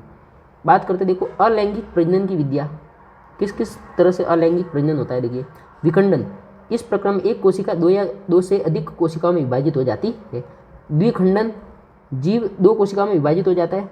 देखो विखंडन में एक या अधिक कोशिकाओं में, तो विखंडन में भी पहला है द्विखंडन, यानी जीव कितने कोशिकाओं में विभाजित हो जाता है, दो। जैसे कि अमीबा। अब देखिए अमीबा ये आगे जाके ये दो कोशिकाओं में विभाजित हो गया, ये और ये फिर दो आगे जाके वापस दो भाग में विभाजित हो जाएगी और दो अन्य अमीबा बन जाएंगी, तो इसको बोलते हैं द्विखंडन। आगे बात करते हैं अपन बहुखंडन यानी बहुत सारी कोशिकाओं में विभाजित हो जाते हैं, जीव बहुत सारी कोशिकाओं में विभाजित हो जाते हैं, इसको बोलते हैं बहुखंडन। बहुखंडन का उदाहरण है प्लेज्मोडियम और द्विखंडन का उदाहरण है अमीबा। आगे की बात करते हैं अपन खंडन। एक तो विखंडन और एक खंडन। इस प्रजनन विधि में सरल संरचना वाले बहुकोशिक जीव विकसित होकर छोटे छोटे टुकड़ों में खंडित हो जाते हैं। खंडन में पहले तो बहुकोशिक जीव विकसित होकर फिर छोटे छोटे टुकड़ों में खंडित हो जाते हैं। ये टुकड़े वर्गीकरण नए जीव में विकसित हो जाते हैं। उदाहरण है स्पाइरोगाइरा। अब आगे की बात करते हैं पुनरुत्पन्न यानी पुनर्जनन। इस प्रक्रम में किसी कारणवश जब कोई जीव कुछ टुकड़ों में टूट जाता है, तब प्रत्येक टुकड़ा नए जीव में विकसित हो जाता है। अगर किसी कारणवश टुकड़ा टूट जाता है तो वो नया जीव बन जाता है, इसको बोले पुनरुत्पन्न या पुनर्जनन। आगे अपन देखते हैं जैसे प्लेनेरिया और हाइड्रा। तो ये देखो, जैसे ये तो ये टूट गया, ये बन गया नया, ये टूट गया, ये बन गया, ये टूट गया, ये नया बन गया। हाइड्रा ये टूट गया तो ये नया बन गया, ये टूट गया, ये भाग बन गया, ये टूट गया, ये पूरा भाग बन गया, ऐसा होता है। आगे बात करते देखो मुकुलन में क्या होता है। इस प्रक्रम में जीव के शरीर पर एक उबार उत्पन्न होता है। देखो जैसे कि बता देता हूँ आपको, ये रहा, ये उबार उत्पन्न हुआ जिसे मुकुल कहते हैं। यह मुकुल पहले नन्हे फिर पूर्ण जीव में विकसित हो जाता है तथा जनक से अलग हो जाता है। धीरे धीरे ये बड़ा हो जाता है, ये बड़ा हो गया, फिर धीरे धीरे और बड़ा हो के फिर ये जनक के समान ही बन जाता है और ये जनक से क्या हो जाता है, अलग हो जाता है। आगे की बात करते हैं, इसका उदाहरण है हाइड्रा ईस्ट, इसमें ये मुकुलन पाया जाता है। आगे देखो बीजाणु समासन। कुछ जीवों के तंतुओं के सिरे पर बीजाणु धानी होती है। कुछ जीवों के ये जो तंतु होते हैं इनके सिरों पर बीजाणु धानी होती है। जिनमें बीजाणु होते हैं, बीजाणु गोल संरचना होती है जो एक मोटी भित्ति से रक्षित होती है। अनुकूल परिस्थिति मिलने पर बीजाणु वृद्धि करने लगते हैं। अब देखिए कायिक प्रवर्धन क्या होता है। कायिक प्रवर्धन, कुछ पौधों में नए पौधों का निर्माण उसके कायिक भाग जैसे जड़, तना, पत्तियों आदि से होता है, इसे कायिक प्रवर्धन कहते हैं। कुछ पौधों में नए पौधे किससे बनते हैं, जड़ से बनते हैं, तने से बनते हैं या पत्तियों से भी नया पौधा बन जाता है, इसको बोलते हैं कायिक, यानी शरीर के अन्य भागों से नया पौधा बन जाता है। अब देखो प्राकृतिक विधियों की बात करते हैं। जड़ द्वारा डहेलिया, शकरकंदी, तने द्वारा आलू और अदरक, पत्तियों द्वारा ब्रायोफिल्म की पत्तियों की कोर पर कलिकाएं होती है जो विकसित होकर नया पौधा बनाती है। कृत्रिम विधियों की बात करते हैं। रोपण जैसे आम, कर्तन जैसे गुलाब और लेयरिंग जैसे चमेली। उत्तक संवर्धन किसे कहते हैं। इस विधि में शाखा के सिरे से कोशिकाएं लेकर उन्हें पोषक माध्यम में रखा जाता है। शाखा के सिरे से कोशिकाएं ली जाती है, उसको पोषक माध्यम में रखा जाता है। ये कोशिका गुणन कर कोशिकाओं को ऊंचे जैसे कैलस कहते हैं में परिवर्तित हो जाते हैं। कैलस को हार्मोन माध्यम में रखा जाता है जहाँ उसे विभेदन होकर नए पौधे का निर्माण होता है, जिसे फिर मिट्टी में रोपित कर देते हैं और नया पौधा बन जाता है। उदाहरण आर्किक और सजावटी पौधे इसी प्रकार उत्तक संवर्धन द्वारा बनाए जाते हैं। अब देखिए कायिक संवर्धन के लाभ। बीज उत्पन्न न करने वाले पौधे जैसे केला, गुलाब आदि के नए पौधे बना सकते हैं अपन। बीज उत्पन्न, केला और गुलाब बीज उत्पन्न नहीं करते। नए पौधे आनुवांशिक रूप से जनक के समान होते हैं। बीज रहित फल उगाने में मदद मिलती है। पौधे उगाने का सस्ता और आसान तरीका है। कायिक संवर्धन के लाभ है। मोस्ट इंपॉर्टेंट क्वेश्चन है। लैंगिक प्रजनन, ये सारे अलैंगिक प्रजनन के उदाहरण थे। अब लैंगिक प्रजनन की बात करते हैं। लैंगिक प्रजनन नर एवं मादा युग्मक के मिलने से होता है। नर एवं मादा युग्मक के मिलने के प्रक्रम को निषेचन कहते हैं। संतति में विभिन्नता उत्पन्न हो जाती है। पुष्पी पौधों में लैंगिक जनन। फूल पौधों का जनन अंग है। एक फूल के मुख्य बाह्य दल पंखुड़ी, स्त्री केसर एवं पुंकेसर। ठीक है, ये फूल के मुख्य भाग है, बाह्य दल, पंखुड़ी, स्त्री केसर और पुंकेसर। बात करते हैं आगे फूल के प्रकार। उभयलिंगी पुष्प होते हैं और एक लिंगी पुष्प होते हैं। स्त्री केसर और पुंकेसर दोनों उपस्थित होते हैं। जिस फूल पर स्त्री केसर भी होता है और पुंकेसर भी होता है, उदाहरण जैसे सरसों और गुड़हल, इसमें स्त्री केसर भी होता है और पुंकेसर भी होता है। एक लिंगी पुष्प जिसमें क्या होता है, या तो स्त्री केसर और पुंकेसर में से कोई एक ही जननांग उपस्थित होते हैं, जैसे पपीता और तरबूज, या तो स्त्री केसर होता है या पुंकेसर होता है। अब देखिए पुष्प की संरचना, ये देखो पुष्प की संरचना, तो देखिए आप पुष्प की संरचना ऐसे देखिए, ये बीजांड होता है, ये बाह्य दल, ये पंखुड़िया। ठीक है, अब देखो इसकी अंडा से ये जो भाग है, ये वाला भाग, इसमें देखो ये अंडा से होता है, ये वर्तिका होता है और ये ऊपर का वर्तिकाग्र होता है। और ये किसके भाग है, स्त्री केसर के। तो स्त्री केसर के 3 भाग, ऊपर वाला वर्तिकाग्र, नीचे वाला ये बीच वाला वर्तिका और सबसे नीचे वाला अंडा से। और ये जो भाग है ये पुंकेसर होते हैं। क्या होते हैं, पुंकेसर होते हैं। पुंकेसर में ऊपर वाले तो परागकोश होते हैं और ये तंतु कहलाते हैं। अब बात करते हैं आगे बीज निर्माण की प्रक्रिया। परागकोश में उत्पन्न जो परागकण होते हैं वो हवा या पानी या जंतु द्वारा उसी फूल के वर्तिकाग्र पर होता है, वर्तिकाग्र या दूसरे फूल के वर्तिकाग्र पर स्थानांतरित हो जाते हैं। देखिए यहाँ पे वापस देखते हैं, देखो सुनो कि ये जो परागकोश पर जो परागकण पाए जाते हैं वो क्या होते हैं, हवा, जल या दूसरे जंतु द्वारा इस पर आ जाते हैं, वर्तिकाग्र पर आ जाते हैं। फिर यहाँ से ये परागकण अंदर चले जाते हैं अंडाशय में और यहाँ से नया पौधा बनता है। अब देखिए आगे, परागकण से एक नलिका विकसित होती है जो वर्तिका से होते हुए बीजांड तक पहुंच जाती है। अंडाशय के अंदर नर व मादा युग्मक का निषेचन होता है तथा युग्मक का निर्माण हो जाता है, युग्मनज का निर्माण हो जाता है। आगे बात करते हैं, युग्मनज में विभाजन होकर भ्रूण का निर्माण होता है। बीजांड से एक कठोर आवरण विकसित होकर बीज में बदल जाता, अंडा से फल में बदल जाता है तथा फूल के अन्य भाग झड़ जाते हैं। अंडा से पूरा फल में बदल जाता है और फूल के अन्य भाग झड़ जाते हैं और वो फिर फल उत्पन्न हो जाता है, फल बन जाता है। अब उस फल में बीज होता है, उस बीज को बो के फिर दूसरा पौधा, नया पौधा उत्पन्न हो जाता है। आगे देखिए, ये रहा, देखिए ये है, सुनिए ध्यान से, वर्तिकाग्र पर परागकणों का अंकुरण। देखो सुनो, ये रहा, जैसे ही परागकण वर्तिकाग्र पर पहुँचे, ये नलिका होती है, ये प्राग नली इसको कहते हैं। क्या कहते हैं, प्राग नली। और ये प्राग नली अंडा से, ये पूरा अंडा से, तो अंडा से ये जो मादा युग्मक है उससे मिल जाता है, ये जो नर युग्मक है वो किससे मिल जाता है, मादा युग्मक से मिल जाता है और फिर फल का निर्माण हो जाता है। अब देखिए आगे, मादा में प्रजनन। मानवों में लैंगिक जनन होता है। अब मानव की बात करते हैं। लैंगिक परिपक्वता, जीवन का वह काल जब नर में शुक्राणु तथा मादा में अंड कोशिका का निर्माण शुरू हो जाता है। किशोरावस्था की इस अवधि को यौवन आरंभ कहते हैं। किशोरावस्था की ये कब, जब नर में तो शुक्राणु बनने स्टार्ट हो जाते हैं, मादा में अंड कोशिका का निर्माण हो जाता है, इसको यौवन आरंभ कहते हैं। देखिए अब आगे की बात करते हैं। यौवन आरंभ पर परिवर्तन। किशोरों में एक समान कांक व जन्नांग के पास गहरे बालों का उगना, त्वचा का तेली होना तो मुंह से निकलना। लड़कियों में देखो क्या होता है, स्तन के आकार में वृद्धि होती है और रज्जोधर्म होने लगता है। लड़कों में क्या होता है, देखो चेहरे पर दाढ़ी मूंछ निकलना, आवाज़ का फटना। ये परिवर्तन संकेत देते हैं कि लैंगिक परिपक्वता हो रही है। नर जनन तंत्र, वृषण होता है। नर जनन तंत्र के भाग देखो, वृषण, शुक्रवाहिनी, मूत्रमार्ग और संबंधित ग्रंथियाँ। देखिए आगे, वृषण उदर गुहा के बाहर वृषण कोष में उपस्थित होते हैं। वृषण कोष तापमान तुलनात्मक रूप से कम होता है। वृषण कोष का जो तापमान है वो कम होता है, जो शुक्राणु बनने के लिए आवश्यक होते हैं। नर युग्मक शुक्राणु यहाँ पर बनते हैं, जो शुक्राणु है वो वृषण में बनते हैं। वृषण ग्रंथि टेस्टोस्टेरोन हार्मोन उत्पन्न करती है। वृषण ग्रंथि से कौन सी हार्मोन निकलता है, टेस्टोस्टेरोन हार्मोन। टेस्टोस्टेरोन के क्या कार्य देखिए, शुक्राणु उत्पादन का नियंत्रण करता है और लड़कों में यौनारंभ का परिवर्तन करता है। आगे देखिए, शुक्रवाहिनी क्या होती है, ये शुक्राणुओं को वृषण से शिशन तक पहुंचाती है।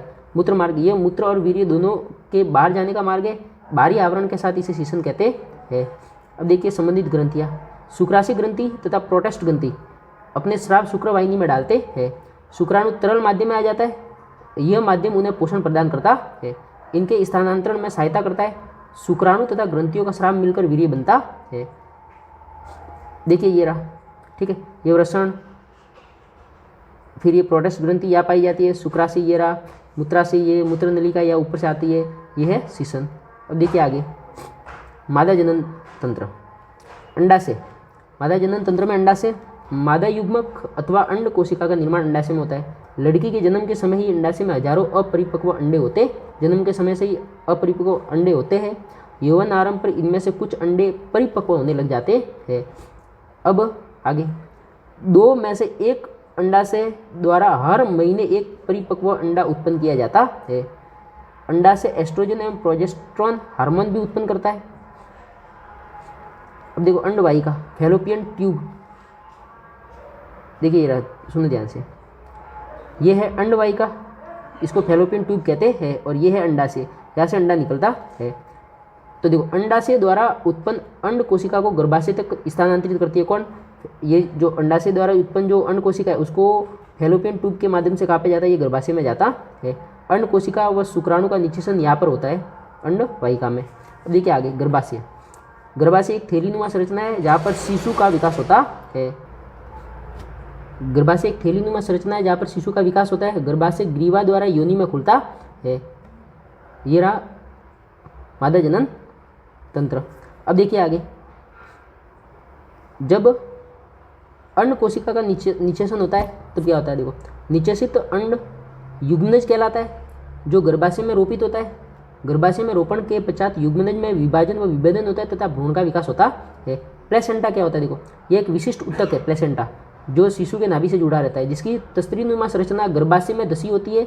इसका मुख्य कार्य देखिए, माँ के रक्त से ग्लूकोज और ऑक्सीजन आदि पोषण भ्रूण को प्रदान करता है, यानी शिशु को प्रदान करता है। भ्रूण द्वारा उत्पादित जो अपशिष्ट पदार्थ का निपटान, भ्रूण जो अपशिष्ट पदार्थ उत्पादित होता है भ्रूण से यानी शिशु से, वो इस प्लेसेंटा के माध्यम से ही बाहर निकलता है।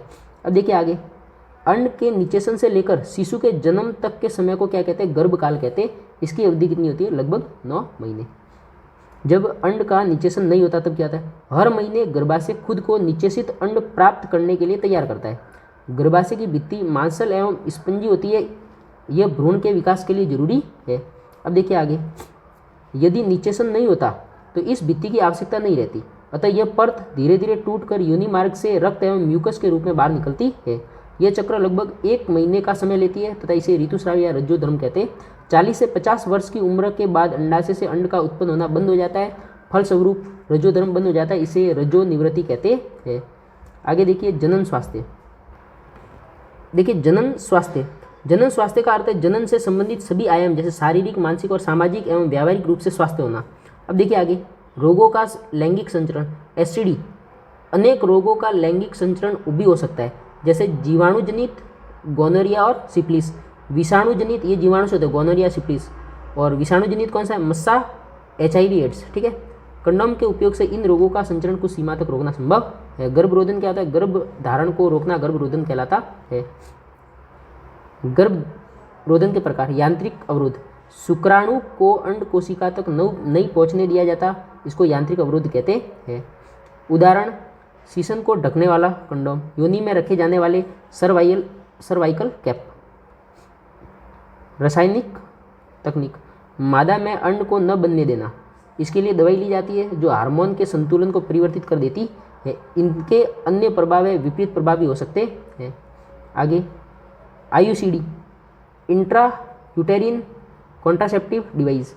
लूप या इसको कॉपर टी कहते हैं। क्या कहते हैं? कॉपर टी को गर्भाशय में स्थापित किया जाता है जिससे गर्भ धारण नहीं होता है।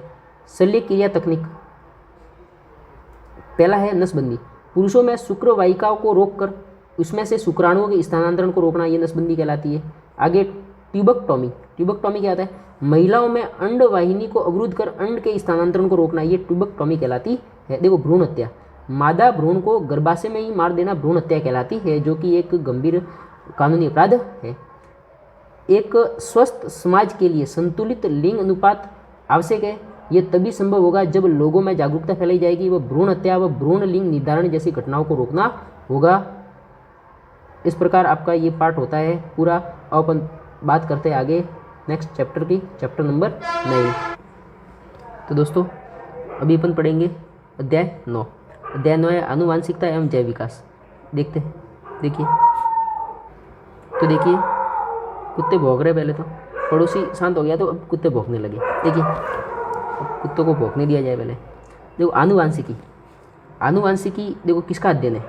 विभिन्न या विविधता अर्थ क्या होता है देखिए सुनिए। आनुवांशिकता का या वंशागति, आनुवांशिकता का मतलब होता है वंशागति, विभिन्न लक्षणों का पूर्ण विश्वसनीयता के साथ वंशागत होना, यह आनुवांशिकी कहलाता है।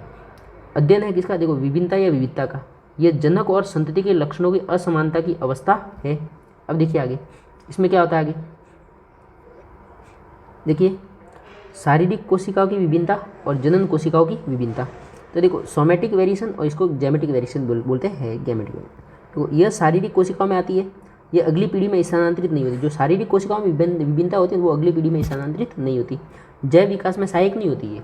इन्हें उपार्जित लक्षण भी कहा जाता है, जैसे कानों में छेद करना, कुत्तों में पूंछ का काटना। तो कुत्तों में पूंछ काटेंगे तो क्या इससे जो नया कुत्ता दूसरा कुत्ता उत्पन्न होगा तो क्या उसमें भी पूंछ कटी हुई होगी, ऐसा नहीं होता है। जनन कोशिकाओं में क्या होता है, देखो ये जनन कोशिकाओं में विभिन्नता आती है, यह अगली पीढ़ी में स्थानांतरित हो जाती है, जैव विकास में सहायक होती है। इन्हें आनुवांशिक लक्षण भी कहा जाता। मानव के बालों का रंग, मानव के शरीर की लंबाई, ये जो लक्षण है वो अगली पीढ़ी में स्थानांतरित होते हैं। बात करते हैं आगे की, जनन के दौरान विभिन्नताओं का संचयन। देखो विभिन्नता है अलैंगिक जनन और लैंगिक जनन के दौरान की बात करते हैं। जनन द्वारा परिलक्षित होती है चाहे किंतु अलैंगिक हो या लैंगिक जनन हो। अब देखिए आगे, अलैंगिक जनन में विभिन्नताएं कम होगी, डीएनए प्रतिकृति के समय न्यून त्रुटियों के कारण उत्पन्न होता है। लैंगिक जनन में क्या होता है, विविधता अपेक्षाकृत अधिक होती है, क्रॉस संकरण के द्वारा, गुणसूत्र क्रोमोसोम के विसंयोजन द्वारा और म्यूटेशन यानी उत्परिवर्तन के द्वारा होती है। बात करते हैं आगे विभिन्नताओं के लाभ क्या है। देखो प्रकृति की विविधता के आधार पर विभिन्नता जीवों को विभिन्न प्रकार के लाभ हो सकते हैं। उदाहरणतः उष्णता को सहन करने की क्षमता वाले जीवाणुओं को अधिक गर्मी से बचने की संभावना अधिक होती है। पर्यावरण कारकों द्वारा उत्तम परिवर्तन का चयन जैव विकास का प्रक्रम का आधार बनता है। स्वतंत्र यानी फ्री एलेबल एवं जुड़े कर्णपाली मानव समष्टि में पाए जाने वाले दो परिवर्त है। क्या है परिवर्त। देखिए मेंडल का योगदान की बात करते हैं इसमें आनुवांशिकी में। मेंडल ने वंशागति के मुख्य नियम प्रस्तुत किए। मेंडल को आनुवांशिकी के जनक के रूप में भी जाना जाता है। मेंडल ने मटर के पौधे के विपर्यासी लक्षण 7 लक्षणों का अध्ययन किया जो स्थूल रूप से दिखाई देते हैं। देखो ये 7 लक्षण कौन कौन से थे, अपन इनका अध्ययन करते। देखो प्रभावी और अप्रभावी लक्षण के बारे में बात करते हैं। देखिए बीज का आकार, जो गोल बीज है वो तो प्रभावी लक्षण है और झुर्रीदार बीज है वो अप्रभावी लक्षण है। अब बीज का रंग, जो पीला बीज है वो प्रभावी लक्षण है और हरा बीज है वो अप्रभावी लक्षण है। बात करते हैं फूल का रंग। फूल का रंग बैंगनी फूल है और एक सफ़ेद फूल है, तो बैंगनी तो प्रभावी और सफ़ेद अप्रभावी। यानी कि प्रभावी अप्रभावी क्या होता है, देखो कि जब प्रभावी होगा तब ये अप्रभावी लक्षण है वो उत्पन्न नहीं होगा। प्रभावी लक्षण के उपस्थिति में अप्रभावी जो लक्षण है वो उत्पन्न दिखाई नहीं देगा। अब देखिए आगे, फली का आकार, एक तो फूली हुई फली और एक सिकुड़ी हुई फली। तो फूली प्रभावी लक्षण है, सिकुड़ी हुई अप्रभावी लक्षण है। आगे बात करते हैं अपन फली का रंग, हरा और पीला। हरा है प्रभावी, पीला है वो अप्रभावी। आगे बात करते हैं पुष्प की स्थिति, अक्षीय है और एक कौन सी है अंत्य। पुष्प एक तो अक्षीय और एक अंत्य, तो ये प्रभावी और ये अप्रभावी। बात करते हैं आगे, देखो पुष्प की स्थिति, देखो लंबे पौधे की स्थिति, ये है पौधे की स्थिति, लंबा पौधा और बौना पौधा। अब देखो बात करते हैं आगे की। देखो मेंडल द्वारा अध्ययन किए गए मटर के पौधे के विपर्यासी विशेषकों के 7 जोड़े हैं। ये 7 लक्षण है प्रभावी और अप्रभावी। अब बात करते हैं आगे की, मेंडल द्वारा मटर के पौधे का चयन क्यों किया गया। तो मेंडल ने मटर के पौधे का चयन इसलिए किया, मटर के पौधे में विपर्यासी विकल्पी लक्षण स्थूल रूप से दिखाई देते हैं। इनका जीवन काल छोटा होता है, आसानी से अपने इसकी अनेक पीढ़ियों का अध्ययन कर सकते हैं। सामान्यतः स्वपरागण होता है इसमें, परंतु कृत्रिम तरीके से परपरागण भी कराया जा सकता है। स्वपरागण होता है, कृत्रिम तरीके से अपन परपरागण भी इसमें करा सकते हैं। एक ही पीढ़ी में अनेक बीज बनता है, इसलिए मेंडल ने इन पौधों को चुना। अब देखो मेंडल द्वारा अध्ययन किए गए मटर के पौधे के 7 विपर्यासी विशेषक क्या है। देखो पहला, तने की ऊंचाई, लंबापन और बौनापन। तो एक तो लक्षण है तने की ऊंचाई, पहला लक्षण। इसमें लंबा पौधा भी हो सकता है, बौना भी हो सकता है। फूल का रंग बैंगनी भी हो सकता है, सफ़ेद भी। ये 7 लक्षण है, तने की ऊंचाई, फूल का रंग, फूल की स्थिति, फली का आकार, फली का रंग, बीज का आकार, बीज का रंग। लेकिन जो मुख्यतः ये जो चैप्टर आधारित है वो ऊंचाई पर आधारित है, जिसमें लंबापन और बौनापन गुण है। इसके बारे में भी अपन ज़्यादा अध्ययन करेंगे। द्विसंकरण में एक फूल के बारे में भी अध्ययन करेंगे, गोल और मुरझाए हुए फूल के इस बीज के बारे में अध्ययन करेंगे। लेकिन मुख्यतः ये ऊंचाई के बारे में है, एक ही लक्षण के बारे में है। अब देखिए आगे, देखो एकल संकरण मोनोहाइब्रिड, मटर के दो पौधों के एक जोड़ी विकल्पी लक्षणों के मध्य क्रॉस संकरण को एकल संकरण क्रॉस कहा जाता है। जैसे लंबे पौधे तथा बौने पौधों के मध्य संकरण। एकल संकरण का मतलब खाली एक जोड़ी विकल्पी लक्षण के बारे में बात करेंगे, एक ही लक्षण की बात करेंगे, ऊंचाई की बात करेंगे तो खाली ऊंचाई की बात करेंगे, इसको बोलते हैं एकल संकरण। अब देखिए क्या होता है आगे एकल संकरण में, देखो सुनिए ध्यान से सुनिए। लंबा पौधा, शुद्ध लंबा पौधा जिसमें टी और टी ये प्रभावी लक्षण है, टी और टी, और ये है बौना पौधा स्मॉल टी और स्मॉल टी, ये बौनापन अप्रभावी है और लंबापन क्या है, प्रभावी है। ये टी इधर आए, ये टी इधर आए, ये टी इधर आए, ये टी इधर आए। अब देखो इसका टी का इसके साथ तो टी टी बना, इसका टी का दूसरे के साथ ये टी टी बना, टी कैपिटल टी और स्मॉल टी। देखो इन दोनों पौधों में जब संकरण करवाया जाता है तब F1 पीढ़ी यानी संतति पीढ़ी उत्पन्न होती है। इसका संकरण इसके साथ कराया तो क्या बना, small capital T small T, और इसका संकरण इसके साथ करवाया तो कैपिटल टी स्मॉल टी। तो आप यहाँ पे देख सकते हैं कि देखिए प्रभावी कौन था, लंबापन, और ये बौनापन तो अप्रभावी है, तो जो लक्षण दिखाई देगा वो लंबेपन का दिखाई देगा। ये नीचे इसमें जो पौधे प्राप्त होंगे वो सारे के सारे पौधे कैसे प्राप्त होंगे, लंबे पौधे प्राप्त होंगे। जिसका जो जीन प्रारूप है वो इसमें प्रभावी कौन है, लंबापन, प्रभावी कौन है, लंबापन। लक्षण तो सारे के सारे लंबाई के, लेकिन अगर अपन जीन प्रारूप की बात करें तो देखिए जीन प्रारूप में लंबापन का भी गुण है और बौनेपन का भी गुण है, लेकिन जो लंबापन है वो प्रभावी है, और इस प्रभावी लक्षण के कारण ये जो अप्रभावी लक्षण है वो क्या होता है, अपने आप को प्रकट नहीं कर पाता है। तो देखो प्रभावी लक्षण जो अपने आप को F1 पीढ़ी में अभिव्यक्त कर पाता है उसको प्रभावी लक्षण कहते हैं, और अप्रभावी लक्षण जो अपने आप को F1 पीढ़ी में अभिव्यक्त नहीं कर पाता उसको अप्रभावी लक्षण कहते हैं। तो यहाँ पे अपन देख सकते हैं कि सभी पौधे लंबे, अपन लक्षण प्रारूप क्या होता है, जो सामने से दिखाई देता है वो उसका लक्षण होता है, ठीक है। तो ये लक्षण में अपने को सभी पौधे लंबे तो दिख रहे हैं, ठीक है, लेकिन इनमें जो बौनेपन का भी गुण है, स्मॉल टी का भी गुण है। तो अब देखिए आगे की बात करते हैं। अब देखो लंबा पौधा और लंबा पौधा, अब इसमें अपन संकरण करवाते हैं, लंबा पौधा और लंबा पौधा। अब देखिए तो इससे एक जीन ये निकला और एक ये निकला, एक ये निकला, ये पूरा जीन है, और इसमें ये जो एक लक्षण ये और एक लक्षण ये, एक लक्षण ये और एक लक्षण ये। अब अपने को क्या करना है, इसमें संकरण करवाना है। देखो पहले अपन ने संकरण किसमें करवाया, शुद्ध लंबा पौधा और शुद्ध बौना पौधा। अब अपन संकरण करवा रहे हैं, देखिए अशुद्ध लंबा पौधा, और ये भी कौन सा, अशुद्ध लंबा, ये यहाँ पे गलत छपा है, अशुद्ध लंबा।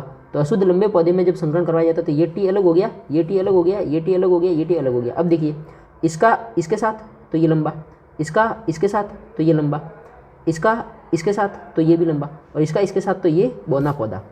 इसको बोलते हैं, देखो सुनो ध्यान से सुनिए पहले, तो ये शुद्ध लंबा पौधा प्राप्त हो गया।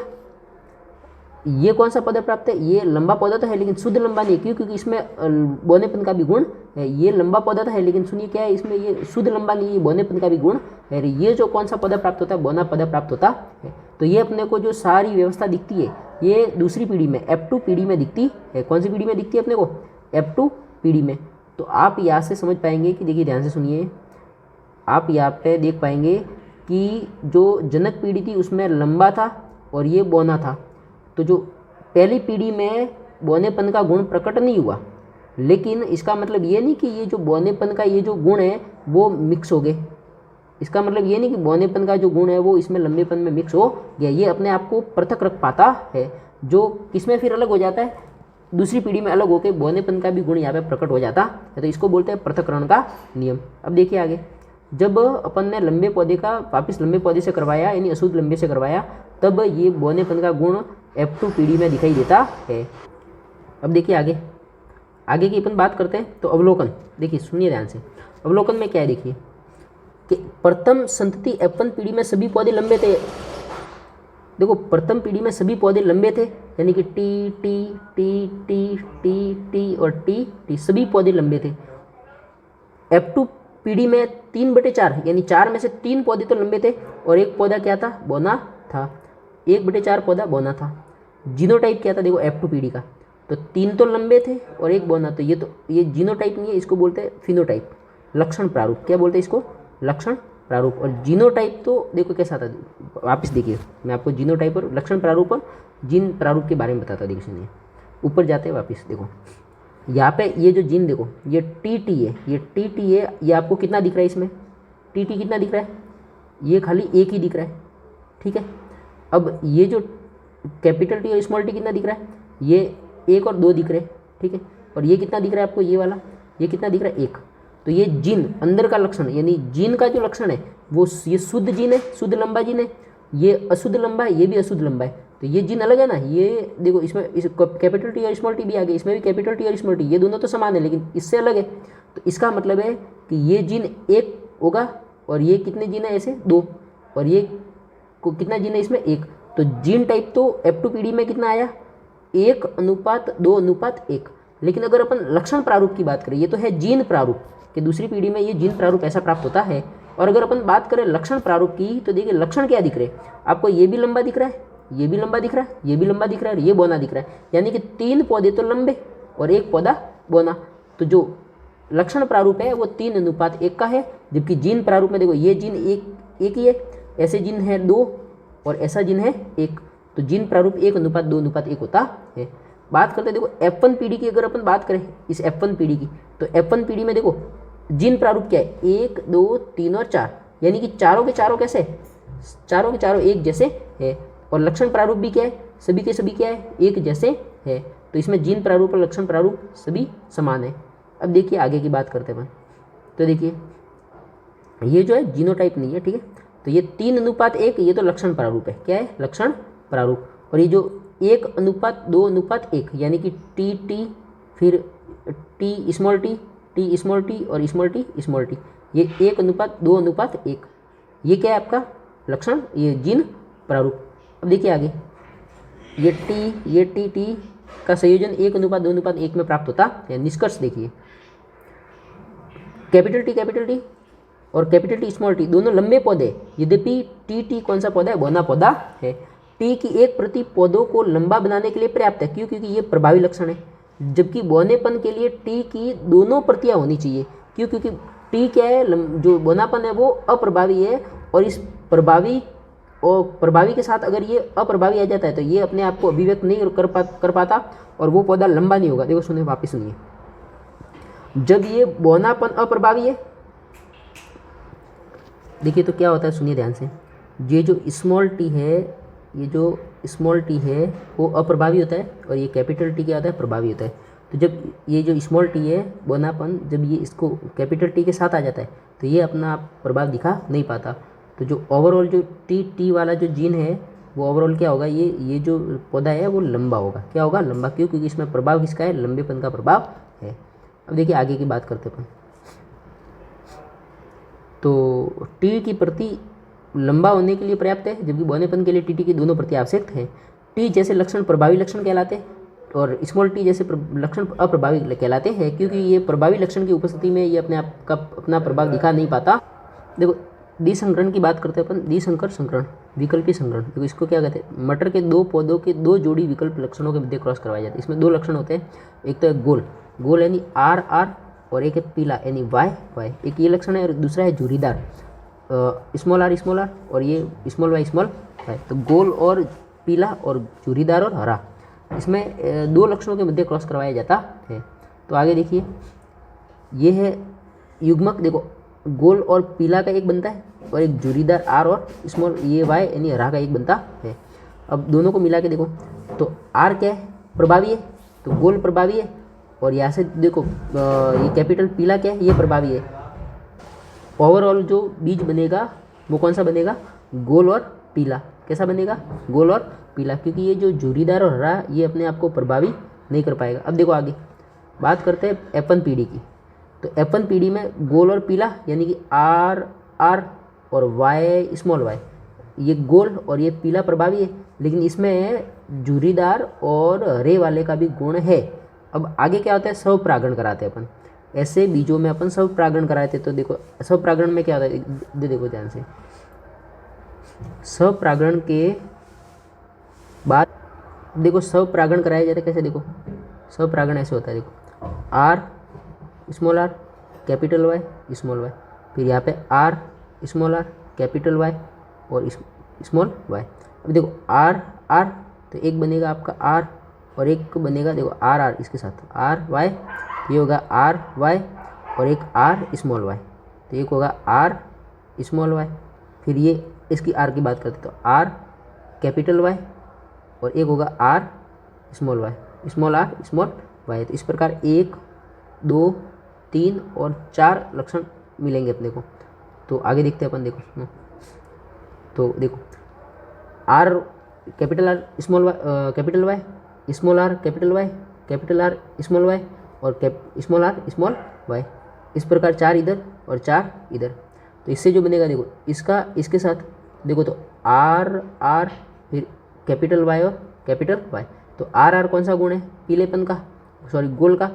और वाई वाई किसका गुण है? पीलेपन का। तो ये कौन सा होगा? गोल और पीला। जब इसका इसके साथ करवाया जाता है, देखिए फिर अपन बात करते हैं इसका इसके साथ बात करते हैं अपन इसके साथ। तो क्या होगा देखो, तो आर स्मॉल आर फिर आगे कैपिटल वाई और इसके साथ देखो इसका इसके साथ देखो तो आर स्मॉल आर और कैपिटल वाई और कैपिटल वाई। इसमें प्रभावी कौन है?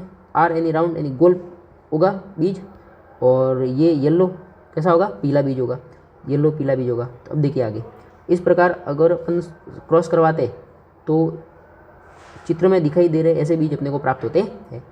तो अपन बात करते हैं, देखो गोल और पीले बीज कितने प्राप्त हुए? 1 2 3 4 5 6 7 8 और ये 9। देखिए कितने गोल और पीले बीज, गोल और पीले बीज टोटल अपने को कितने प्राप्त होते हैं? 9 प्राप्त होते हैं। ये तो देखो ध्यान से सुनो, गोल और हरे बीज कितने प्राप्त हुए?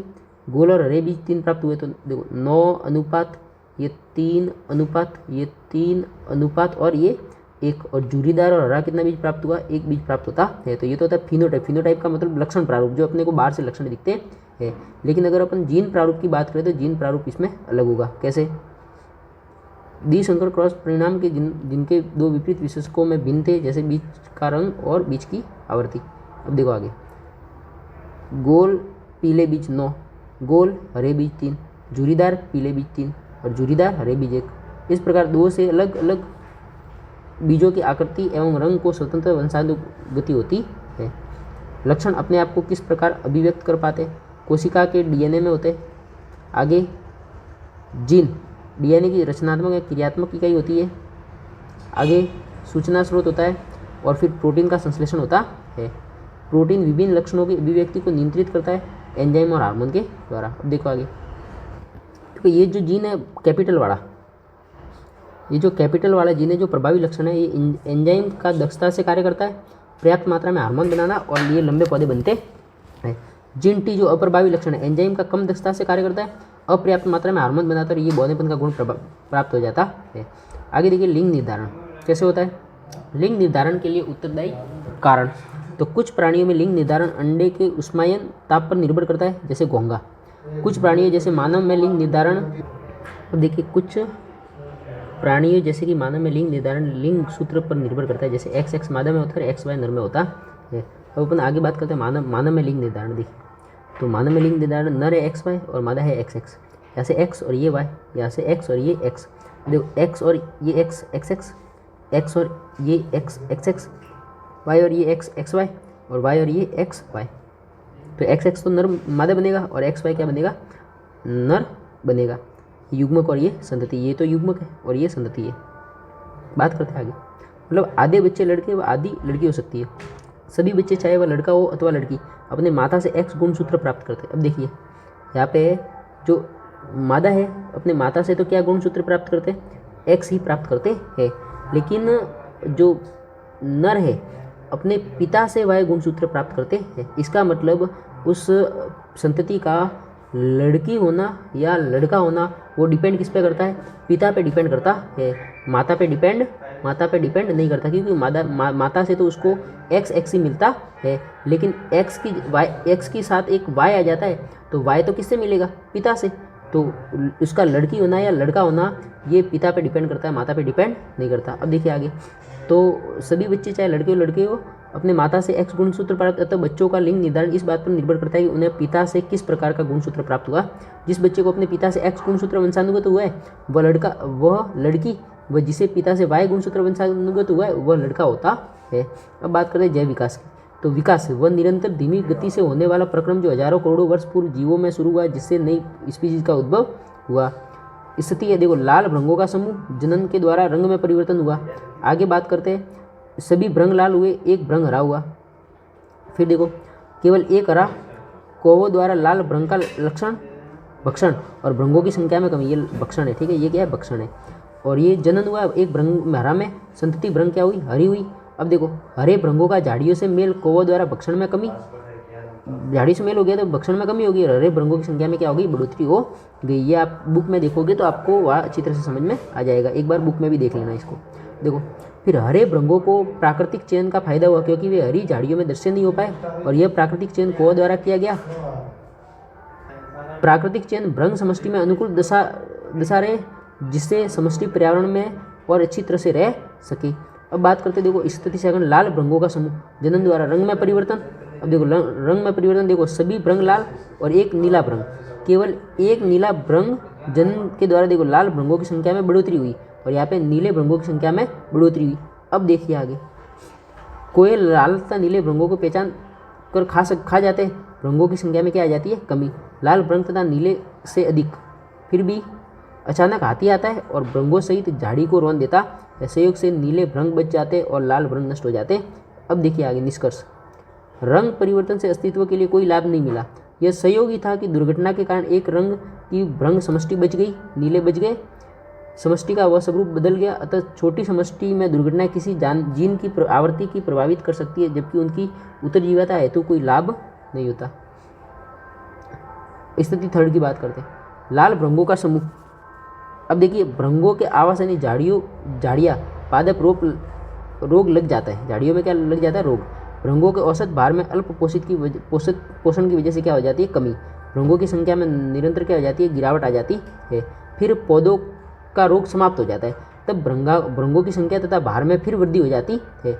अब देखिए आगे निष्कर्ष कि भ्रंगों की जनसंख्या में कोई आनुवांशिक परिवर्तन नहीं होता, जनसंख्या में प्रभाव कुछ समय के लिए पर्यावरण के कारण आया था। बात करते हैं आगे की उपार्जित और आनुवांशिक लक्षण। तो उपार्जित लक्षण क्या होते हैं, ये लक्षण जीवों द्वारा अपने जीवन में प्राप्त किए जाते हैं, वो उपार्जित लक्षण कहलाते हैं। आनुवांशिक लक्षण ये वंशानुगत प्राप्त होते हैं, अपने माता पिता से प्राप्त होते हैं। ये जनन कोशिकाओं के डीएनए में कोई अंतर नहीं लाते, अगली पीढ़ी को वंशानुगत अर्थात स्थानांतरित नहीं होते। और आनुवांशिक लक्षण क्या होते हैं, ये जनन कोशिकाओं में घटित होते तथा अगली पीढ़ी में स्थानांतरित हो जाते हैं। बात करते हैं आगे की, जैव विकास में सहायक नहीं होते, और ये जैव विकास में सहायक होते हैं। अल्प पोषित भ्रंग के धार में कमी और मानव की आंखों बाल के रंग।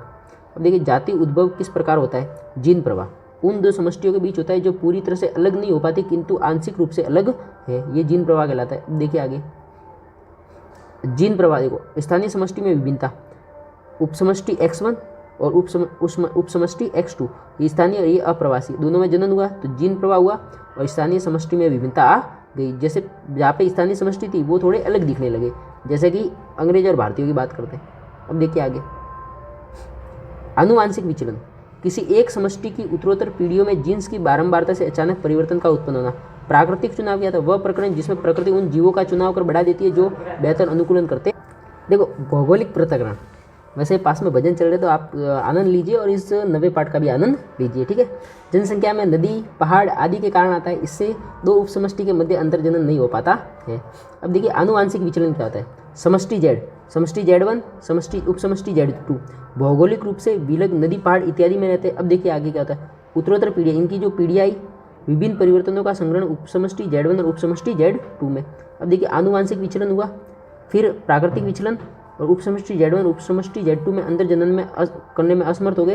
अब देखिए आगे नई स्पीसीज S1 और नई स्पीसीज 2।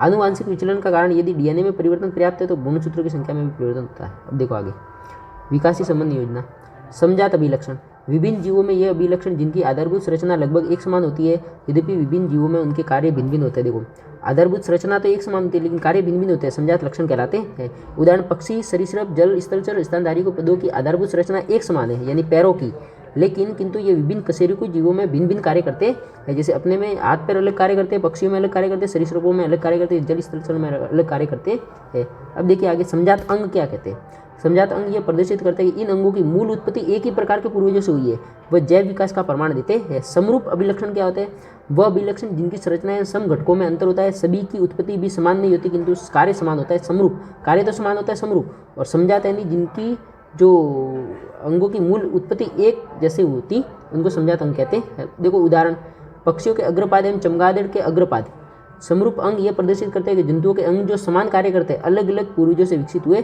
जीवाश्म क्या होता है? जीव के परिरक्षित अवशेष जीवाश्म कहलाते हैं। उदाहरण जैसे कोई मृत कीट गर्म मिट्टी में सूखकर कठोर हो जाए तो उसको जीवाश्म कहते हैं, क्योंकि ये जीव के अवशेष से प्राप्त होता। अब देखिए अमोनाइट जीवाश्म अकशेरुकी, ट्राइलोबाइट जीवाश्म अकशेरुकी होते हैं। नाइटिया कैसे होते हैं? जीवाश्म मछली होती है। राइजोसरस ये क्या होते हैं? जीवाश्म डायनासोर कपाल होते हैं। आगे देखिए जीवाश्म कितने पुराने हैं। खुदाई करने पर पृथ्वी की सतह के निकट वाले जीवाश्म गहरे स्तर पर पाए गए जीवाश्म की अपेक्षा अधिक नए होते हैं। फॉसिल डेटिंग से जिसमें जीवाश्म में पाए जाने वाले किसी एक तत्व के विभिन्न समस्थानिकों अनुपात के आधार पर जीवाश्म का समय निर्धारण किया जाता है। विकास एवं वर्गीकरण दोनों आपस में जुड़े हैं। जीवों का वर्गीकरण उनके विकास के संबंधों का प्रतिबिंब है। दो स्पीसीज के मध्य जितने अधिक अभिलक्षण समान होंगे उनका संबंध भी उतना ही निकट होता है। जितनी अधिक समानता उनमें होगी उनका उद्भव भी निकट अतीत में समान पूर्वजों से हुआ है। जितनी अधिक समानता है इसका मतलब है पूर्वज भी उनके समान। जीवों के मध्य समानता हमें उन जीवों को एक समूह में रखने उनके अध्ययन का अवसर प्रदान करती है। अगर जीवों में समानता होगी तो हम उन जीवों को एक समूह में रख सकते हैं और उनका अध्ययन भी आसानी से कर सकते हैं। एक जीव का अध्ययन कर लिया तो दूसरे जीव के बारे में अपने को ऑटोमेटिक पता चल जाता है। अब देखिए आगे विकास के चरण। विकास क्रमिक रूप से अनेक पीढ़ियों में हुआ है। देखो योग्यता को लाभ, आँख का विकास देखिए, जटिल अंगों का विकास डीएनए में मात्र परिवर्तन द्वारा संभव नहीं है, ये क्रमिक रूप से अनेक पीढ़ियों में होता है। प्लेनेरिया में अति सरल आँख होती है, कीटों में जटिल आँख होती है और मानव में द्विनेत्रीय आँख होती है। गुणता के लाभ, पंखों का विकास देखो, पंख ठंडे मौसम में ऊष्मारोधन के लिए विकसित हुए थे, कालांतर में उड़ने के लिए भी उपयोगी हो गए। पहले तो ठंडे मौसम में खाली ऊष्मारोधन यानी ऊपर ढकने के लिए विकसित हुए थे, लेकिन धीरे धीरे ये उड़ने में काम आ गए। उदाहरण डायनासोर के पंख थे पर पंखों से उड़ने में समर्थ नहीं थे। पक्षियों ने परों को उड़ने के लिए अपनाया। डायनासोर के भी पंख थे लेकिन ये उससे उड़ नहीं पाते थे और पक्षियों ने थोड़ा दिमाग लगाया और कूद गए छत से और उड़ने लगे। अब देखिए आगे कृत्रिम चयन। बहुत अधिक भिन्न दिखने वाली संरचना एक समान परिकल्प में विकसित हो सकती है। 2000 वर्ष पूर्व मनुष्य जंगली गोभी को एक खाद्य पौधे के रूप में उगाता था। जंगली गोभी को उगाता था और खाता था। उसने चयन द्वारा इसमें विभिन्न सब्जियां विकसित की, इसे कृत्रिम चयन कहते हैं। तो कृत्रिम चयन की किसे कहते हैं? पहले ये खाली एक जंगली गोभी उगाता था, उसके बाद उसने चयन द्वारा विभिन्न सब्जियां विकसित की। अब देखिए आगे जंगली गोभी, उसके बाद गांठ गोभी, केवल चौड़ी पत्तियों वाले, फिर ब्रोकोली, फूल गोभी। ये गोभी पत्तियों के बीच की दूरी में कमी आई। अब देखिए इसमें पुष्पों की वृद्धि रोकना, बद्य पुष्प होते हैं। ये गांठ गोभी कैसे होते हैं? फूले हुए भाग होते हैं इसमें। अब देखिए आगे अलग अलग प्रकार की गोभी होती है, लेकिन अपने सब्जी मंडियों में वाली एक प्रकार की गोभी बन ये फूल गोभी खाते हैं और एक पत्ता गोभी खाते हैं खाली। अब देखिए आगे आणविक जातिवृत्त। यह इस विचार पर निर्भर करता है कि जनन के दौरान डीएनए में होने वाले परिवर्तन विकास की आधारभूत घटना है। दूरस्थ संबंधित जीवों के डीएनए में विभिन्नताएं अधिक संख्या में संचित होती है। मानव विकास किस प्रकार हुआ? मानव विकास के बारे में बात करते हैं। देखिए सुनिए, मानव विकास के अध्ययन के मुख्य जो साधन है वो क्या है? उत्खनन, समय निर्धारण, डीएनए अनुक्रम का निर्धारण और जीवाश्म अध्ययन। अब मानव प्राचीनतम सदस्य अफ्रीका के मूल में खोजा गया। पहले ऐसा माना जाता था कि जो मानव है कि वो कहाँ से आया? अफ्रीका, दक्षिण अफ्रीका से आया है, अफ्रीका महाद्वीप से आया है। अब फिलीपींस, इंडोनेशिया के द्वीपों से, पश्चिमी एशिया से, मध्य एशिया और ऑस्ट्रेलिया, ये वहाँ से कहा गया, इधर इधर जगह गया। अब देखिए आगे विभिन्न समूह कभी आगे व पीछे गए, समूह कई बार परस्पर विलग हो गए, कभी अलग होकर विभिन्न दिशाओं में आगे बढ़े, कुछ वापिस आकर परस्पर मिल गए। आनुवांशिक परिभाषा है जीन। मेंडल ने जीन को कारक अथवा फैक्टर कहा। मेंडल ने उस समय तक जीन नाम प्रचलित नहीं था, इसलिए मेंडल ने क्या किया? उसको कारक अथवा फैक्टर कहा। जीन आनुवांशिकता की इकाई है। युग्म विकल्पी। अब देखिए युग्म विकल्पी क्या होता है? युग्म विकल्पी का मतलब देखिए विकल्पी विपरीत लक्षणों के संकेतक जोड़े को युग्म विकल्पी कहा जाता है, अलील कहा जाता है। ये एक ही जीन के थोड़ा सा भिन्न रूप होता है। देखिए युग्म विकल्पी, ये देखो इसमें संग युग्मज भी, देखो युग्म विकल्पी किसे कहता है? ये सम युग्मज भी होता है और विषम युग्मज भी होते हैं। युग्म विकल्पी यानी दो युग्म यानी जोड़ा, जैसे ये, तो ये दोनों युग्म विकल्पी है, ये युग्म विकल्पी, ये दोनों साथ साथ में रहते हैं, इसको सम युग्मज कहते हैं क्योंकि एक समान है। और ये टी और टी, ये भी युग्म विकल्पी है, ये लेकिन दोनों अलग अलग है, इसको विषम युग्मज कहते हैं। अब देखिए आगे विषम युग्मजी। वे जीव जिनमें विपरीत विशेषक के अलील होते हैं, यानी ये विपरीत लंबापन और बंधापन। समयुग्म जीव, वे जीव जिनमें समान विशेषकों के अलील होते हैं, जैसे ये दोनों लंबे और दोनों बौने, तो ये समयुग्म जीव कहलाते हैं और ये विषमयुग्म जीव है। प्रभाविता क्या होती है? वह जीन जो F1 पीढ़ी में प्रकट होता है वो प्रभावी, जैसे ये प्रभावी होता है। अप्रभावी जो F1 पीढ़ी में प्रकट नहीं होता है, जैसे ये स्मॉल टी अप्रभावी होता है। आगे बात करते हैं अपन। जीन प्रारूप किसे कहते हैं? जीव का जीन के आधार पर प्रारूप, यानी ये टी, ये स्मॉल टी, ये जीन प्रारूप है इसका, ठीक है। ये ऐसा जीन है और ये ऐसा जीन है। अगर ये देखो ये अलग है और ये जीन प्रारूप अलग है, लेकिन अगर अपन बात करें लक्षण की, तो लक्षण ये भी लंबा होगा, ये भी लंबा होगा, लेकिन इसके जीन दोनों के क्या है? अलग है, तो ये जीन प्रारूप कहलाता है।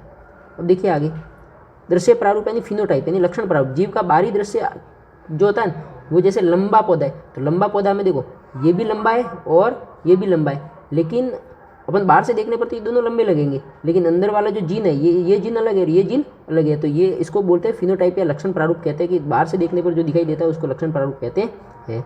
अब देखिए सूक्ष्म विकास, छोटे क्षेत्र में होने वाला विकास, उदाहरणतः भृंगों के शरीर के रंग में परिवर्तन सूक्ष्म विकास कहलाता है। स्पीसीज क्या होती है? जनसंख्या में समान जीवों का समूह जो आपस में निषेचन कर उत्पादक जीव बनाता है। गुणसूत्र क्या है? धागे जैसी संरचना जो कोशिका के केंद्र में पाई जाती है, जिसमें कोशिका की आनुवांशिक संरचना होती है। डीएनए क्या होता है? डीऑक्सीराइबोन्यूक्लिक अम्ल होता है, ये गुणसूत्र में उपस्थित होता है। इस प्रकार आपका ये चैप्टर भी हो गया पूरा।